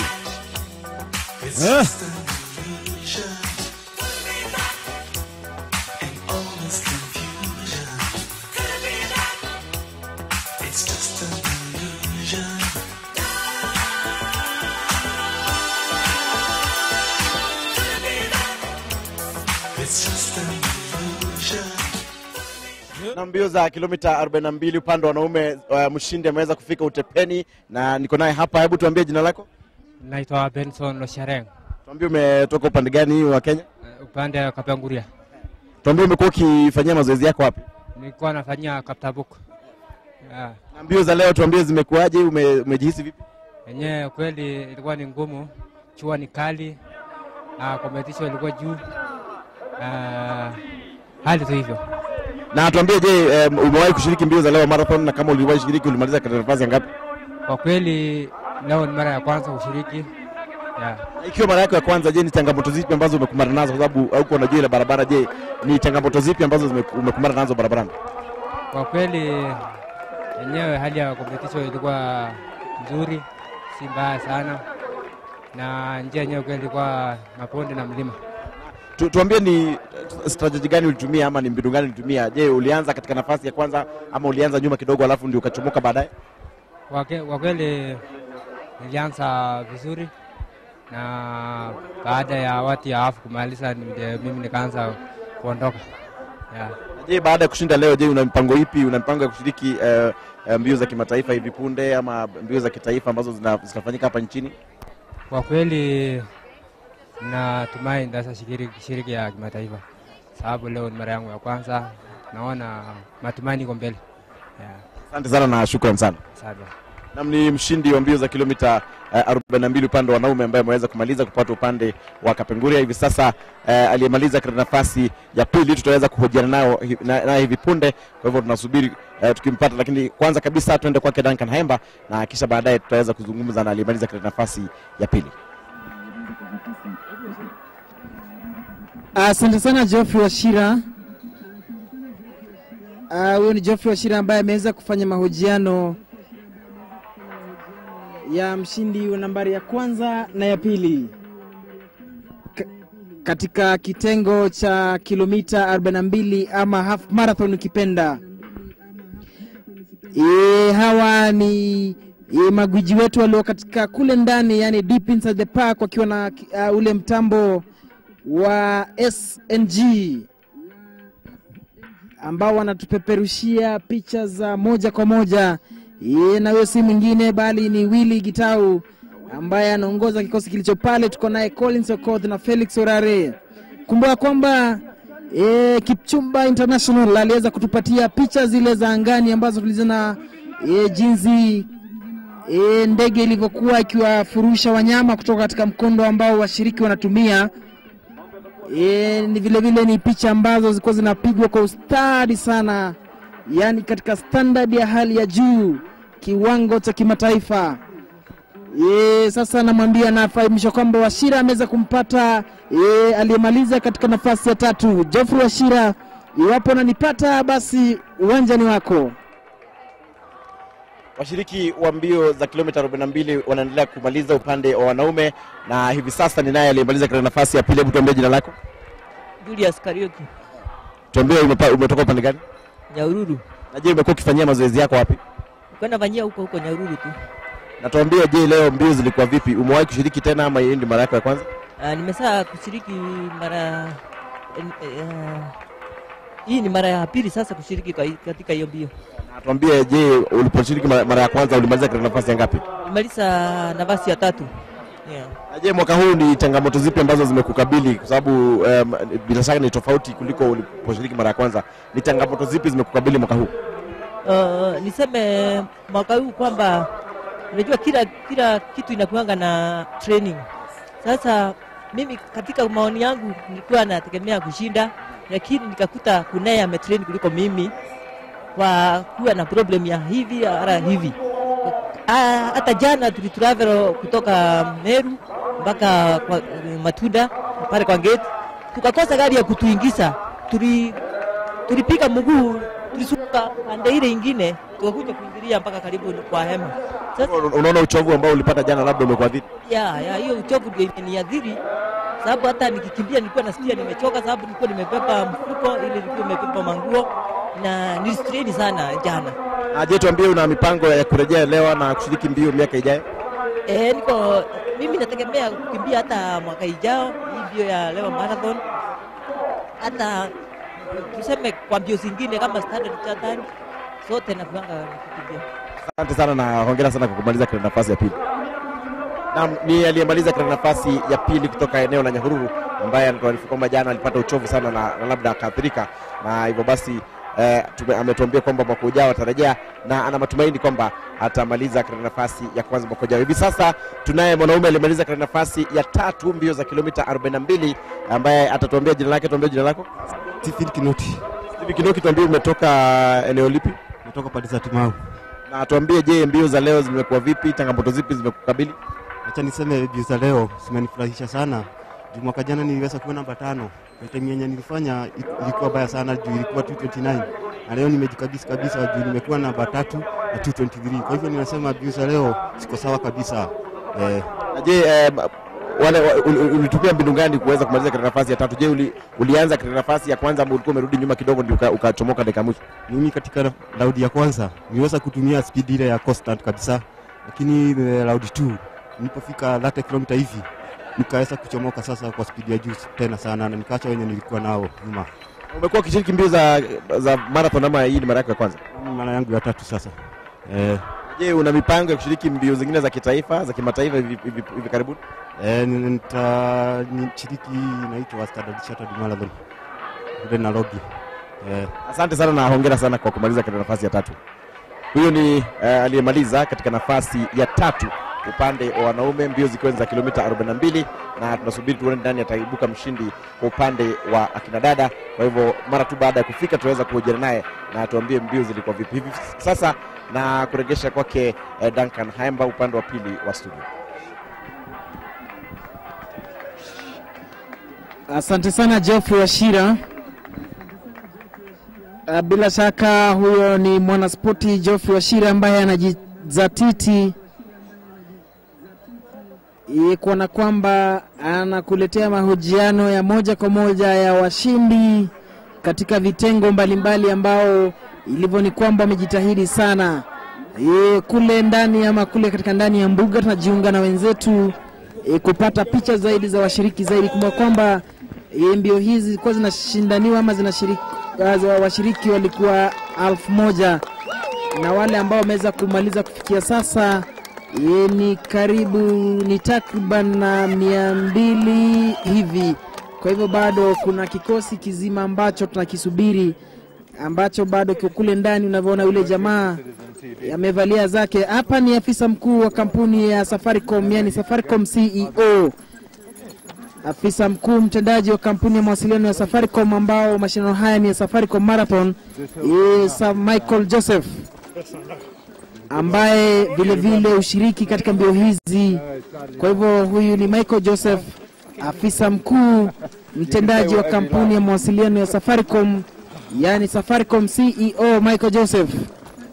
Vile vile anajitahidi kweli kule ndani. Unavyoona yeye anaenda mwendo wa aste, lakini kama wanavyosema wenyewe ni kwamba kawia ufike. Kwa hivyo huyo ni afisa mkuu mtendaji wa kampuni ya Safaricom. Kumbuka kwamba mashindano ni ya Safaricom Marathon, na kuongoza kutoka mbele ama leading from the front. That is the Safaricom CEO Michael Joseph, who is among the 1,000 participants that are taking part in this year's Lewa Marathon, Safaricom Marathon, held in the Lewa Conservancy deep here in Isiolo. So that's Safaricom CEO Michael Joseph. So we'll be waiting for him here at the finishing point to see. We'll also be talking to him to know how the event has been, given that this is the 11th edition. Now, I hand you back to Geoffrey Washira, who is at the finishing point for more interviews with participants. Geoffrey Washira, over to you.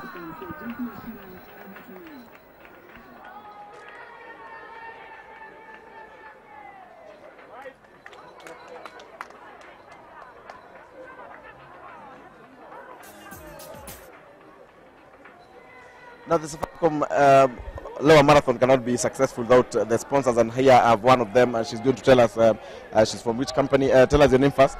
My name is Liz Gichangi. I'm from GlaxoSmithKline, in charge of Ribena and Lucozade. Tell us your involvement with the Safaricom Marathon. This year we have sponsored by issuing out Lucozade to all the runners. So as they were running through the course, at every water station they were getting Lucozade, and when they finished they also got Lucozade just to energize themselves as they ran. We also sponsored the kids race. We had a sponsorship of 150,000, and we also gave them school bags. So when they go back to school, they can remember Ribena sponsored their race. Is it your first time? No, this is not our first time. Yeah, we've been doing it for more than 3 years now. Yes. And tell us, are you planning to come back? And what difference do you see between the difference between this year and the years before? It's getting better and better, even from our perspective as Lucozade. Last year we didn't have a team. This year we brought in a team. Looks like next year we might bring in 2 teams. Yeah, so it's getting better and better. How is the performance of the team so far? They're doing well. They're doing well. Yeah, none of them is lagging behind, so they're energized. Yeah. Thank you very much. Some of the sponsors of the Safaricom Marathon, and she's telling us they've sponsored the kids, and they're planning to be here next year, and many others who are here, they're planning to come back next year. So Safaricom Lewa Marathon will still be with us. Back to you, Duncan Heimer. Thank you very much, Geoffrey Washira. That was our own Geoffrey Washira interviewing, among others, one of the sponsors that have made this event a success. And as she's put it, it's not the first time they're doing it. They've always been involved, and all it's in the name of giving back to the society. So they sponsored the kids race, the 5-kilometer kids fun run that came to an end very early in the morning. Remember that it's only 5 kilometers and children are very swift. So that was one of the sponsors. We hope Geoffrey Washira will also be talking to a few others who will be able to line up. So these are the images that we are getting right from deep inside the park. Some of the participants here are being given energizing drinks, or rather drinks to energize themselves. Remember that this is one of the toughest and the most unique event. It's the only event in the world where it's held right inside the park.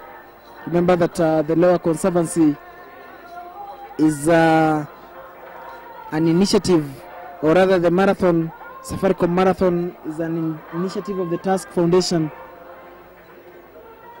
as well as the Safaricom, hence dubbed the Safaricom Marathon.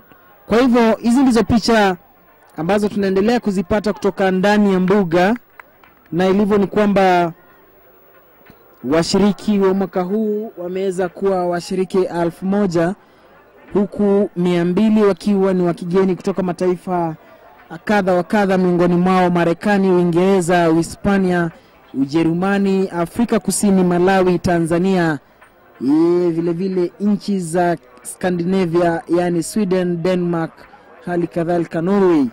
Kwa hivyo ni mashindano ambayo yanazidi kutia fora na kuvutia washiriki kutoka pembe mbalimbali za ulimwengu. Nani ajuaye, pengine mwaka ujao utaweza kupata washiriki kutoka mataifa kama vile Afghanistan, hali kadhalika Pakistan.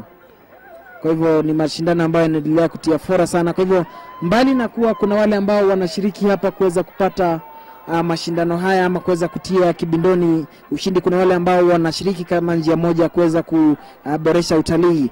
Geoffrey Wachira anafahamishwa kwamba katika eneo la kumalizia uko tayari kabisa kwa 2 matatu. Wachira, iwapo unanipata basi uwanja ni wako.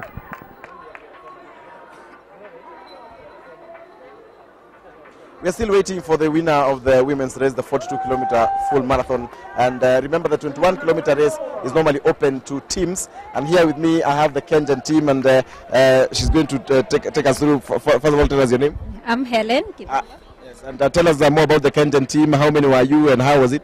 We had a 22-member team, and this year we are blessed to have 2 people who are over 50 years old. Yes. We have Mzee Lotum from Takwel, our power station in Takwel.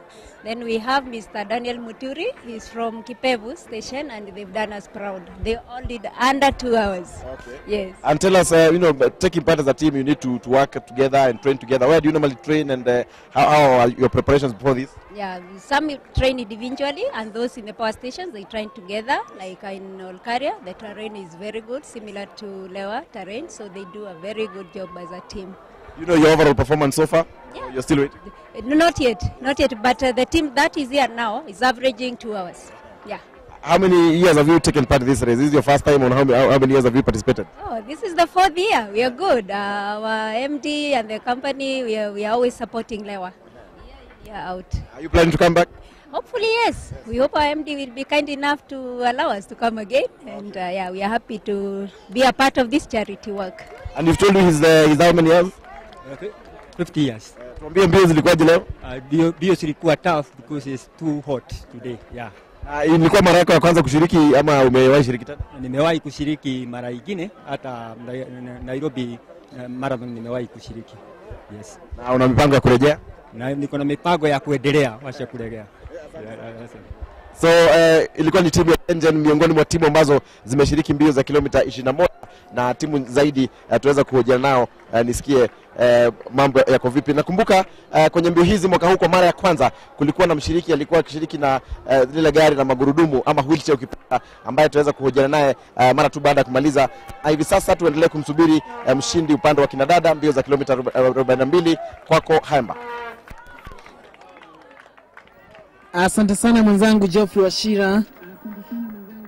Bila shaka alivyokuarifu mwenzangu Wachira ni kwamba tunaendelea kuwasubiri ama kumsubiri mshindi katika kitengo cha full marathon ama mbio za kilomita 42 upande wa kinadada, tuweze kujua pengine mambo yatakuwa vipi ama tueleze 2 matatu hali imekuwa vipi. Kumbuka kwamba tulivyokueleza awali ni kwamba mwaka huu kidogo kiwango cha joto kiko juu sana, kama tulivyoweza kufanya mahojiano na baadhi ya washiriki katika mbio za half marathon ambao waliweza kumaliza hapo awali. Wanasema kwamba tofauti na misimu mingine kidogo mwaka huu mambo yamekuwa magumu kiasi haja kutokana na hali ya anga ilivyo, kiwango cha joto kilivyo. Kwa hivyo tunaweza kuwasubiri wanadada tuweze kujua mambo yamekuwa vipi. Kumbuka kwamba tayari upande wa wanaume katika mbio za full marathon tumeweza kuwapata washindi wa kwanza 10. Kwa hivyo kina dada ambao tunawasubiri hapa tuweze kujua mambo yako vipi. Iwapo unaungana nasi Kumbuka kwamba kwa mwaka wa 5 mtawalia kampuni ya Safaricom ndivyo sasa pamoja na kampuni ama runinga ya Citizen inaendelea kukupeperushia matangazo haya moja kwa moja. Kwa hivyo tuko hapa kuhakikisha kwamba unapata uhondo wote jinsi matukio yanavyoendelea jinsi matukio yanavyoendelea katika eneo hili. Mwenzangu Geoffrey Washira yuko katika upande wa pili na ataweza kutueleza mawili matatu na mahojiano hapa na pale. Kumbuka kwamba tuliweza kuona kwamba baadhi ya washiriki ambao wanashiriki katika mbio hizi wako kwenye viti vya magurudumu. Kwa hivyo tutaweza kujua mambo yalivyo ama jinsi watakavyotueleza, vile vile tunavyojua tunavyoangalia mambo katika eneo hili. Kumbuka kwamba ni makala ya 11 ya mashindano ya Safaricom Marathon ambayo ni mashindano ya kipekee ambayo huandaliwa katika mbuga hii. Haraka pengine tu kufahamisha ni kwamba atakayemaliza ama ambaye ameweza kupata fursa ya kumaliza katika nafasi ya kwanza katika full marathon ataweza kutia kibindoni shilingi 1,150 ama shilingi 1,100 pamoja na runinga ya inch 42 yani 42 inch TV ya LG. Nafasi ya pili vile vile ataweza kupata shilingi 80,000 na runinga inch 32 ya LG. Nafasi ya tatu ataweza kupata shilingi 60,000 na runinga inchi 21 ama inchi 21. Kwa hivyo nafasi ya kwanza, ya pili na ya tatu wote wataweza kupata, mbali na fedha hizi vile vile wataweza kujishindia runinga. Hii ni katika ama hii ni pande zote, upande wa wanaume na vile vile upande wa wanawake. Nafasi ya 4 ataweza kupata shilingi 40,000 pamoja na simu, kisha nafasi ya 5 atapata 20,000. Kwa washiriki ambao wana miaka zaidi ya miaka 44, wa kwanza ataweza kupata simu na vile vile wa pili atapata simu, na ndivyo itakavyo hali katika walio na zaidi ya miaka 50. Kwa hivyo unavyoona kwenye picha kuna yule ambaye anafanyiwa huduma ya kwanza. Kuna yule ambaye anafanyiwa huduma ya kwanza. Kwa hivyo anafanyiwa huduma ya kwanza baada ya kulemewa na jamaa wa msalaba mwekundu. Kwa hivyo hali ya anga kidogo hapa ina walemea wengi, anapelewa katika kibanda kimoja ambako ataweza kufanyiwa huduma ya kwanza yani first aid. Kumbuka kwamba hali ni ngumu kabisa. Wapo ndio naungana nasi, huu ndio mkondo ambao washiriki wa mbio za kilomita 21 pamoja na wale wa mashirika mbalimbali wamekuwa wanafuata. Kwa hivyo huo ndio mkondo wa half marathon, kisha mkondo wa full marathon ndio ndefu ambazo tunasubiri mshindi kwa upande wa kinadada. Huo ndio mkondo ambao walikuwa ufate, ni mrefu kweli kweli, na ndizo picha ambazo tunapata kutoka kule ndani. Kwa hivyo hiyo ndio mikondo ya mashindano hayo ya mbio za kilomita 21 na mbio za kilomita 42 yani half and full marathon. Kwa hivyo hivyo ndivyo ama huo ndio mkondo ambao washiriki hawa takriban 1,000 wanafata. Nilivyokueleza ni kwamba ni mashindano ambayo yanakimbiwa katika ama yanafanyika katika mbuga ya wanyamapori ya Lewa, mashindano ambayo kidogo yanatishia kwani huanza mapema sana, lakini hata hivyo hali ya usalama imeweza kuimarishwa sana, na tangu mashindano haya siwe mwaka 2000 mwezi Agosti hakuna kisa chochote ambacho kimeweza kuripotiwa. Kwa hivyo huyu ni afisa mkuu mtendaji wa kampuni ya Safaricom Michael Joseph ambaye bado anashiriki. Kumbuka kwamba mashirika 99 vile vile anashiriki katika mbio hizi. Kwa hivyo hawa ni baadhi ya washiriki kutoka mashirika mbalimbali ambao yanafadhili mashindano haya, yani sponsors, ambao kidogo maji yamezidi unga, lakini hata hivyo wenyewe husema kawia ufike. Kwa hivyo wanazidi kokota ama kujitahidi waone kwamba wanaweza kushiriki katika mashindano haya. Hizi ni picha ambazo tunazipata moja kwa moja kutoka mle ndani kupitia mtambo wa SG, mtambo wa satellite wa SNG ambao unatupeperushia picha hizi. Kwa hivyo hizi ni sehemu ambazo tumeweza kuonyesha kwenye mkondo huo wa mbio za kilomita 21, hali kadhalika kilomita 42, yani half and full marathon. Kwa hivyo hawa ni baadhi ya washiriki ambao wanaendelea kupambana kabisa. Wengi wao wataendelea kumaliza mbio hizi hata majira ya saa 8 hivi. Kumbuka kwamba sio wote ambao wanashiriki kwa madhumuni ya kushinda. Kuna wale ambao wanashiriki kwa madhumuni ya kuchangia na kuimarisha mashindano haya, ambao wametumwa na mashirika yao kuweza kuja kuyawakilisha hapa, mbali na kwamba wameweza kutoa fedha za kufadhili mashindano haya ambazo vile vile huwa zinatumiwa kuwatuza baadhi ya wanariadha ambao wao huja hapa, mbinu yao ama maombi yao yakiwa ni Mungu ama Mola wajalie waweze kuibuka washindi. Bado tunamsubiri mshindi wa kilomita 42 full marathon upande wa kinadada. Tayari mbivu na mbichi imeweza kubainika upande wa wanaume, ambako 10 bora tayari wameweza kumaliza, na tayari tumeweza kufanya mashauriano ama mahojiano kwa kupitia mwenzangu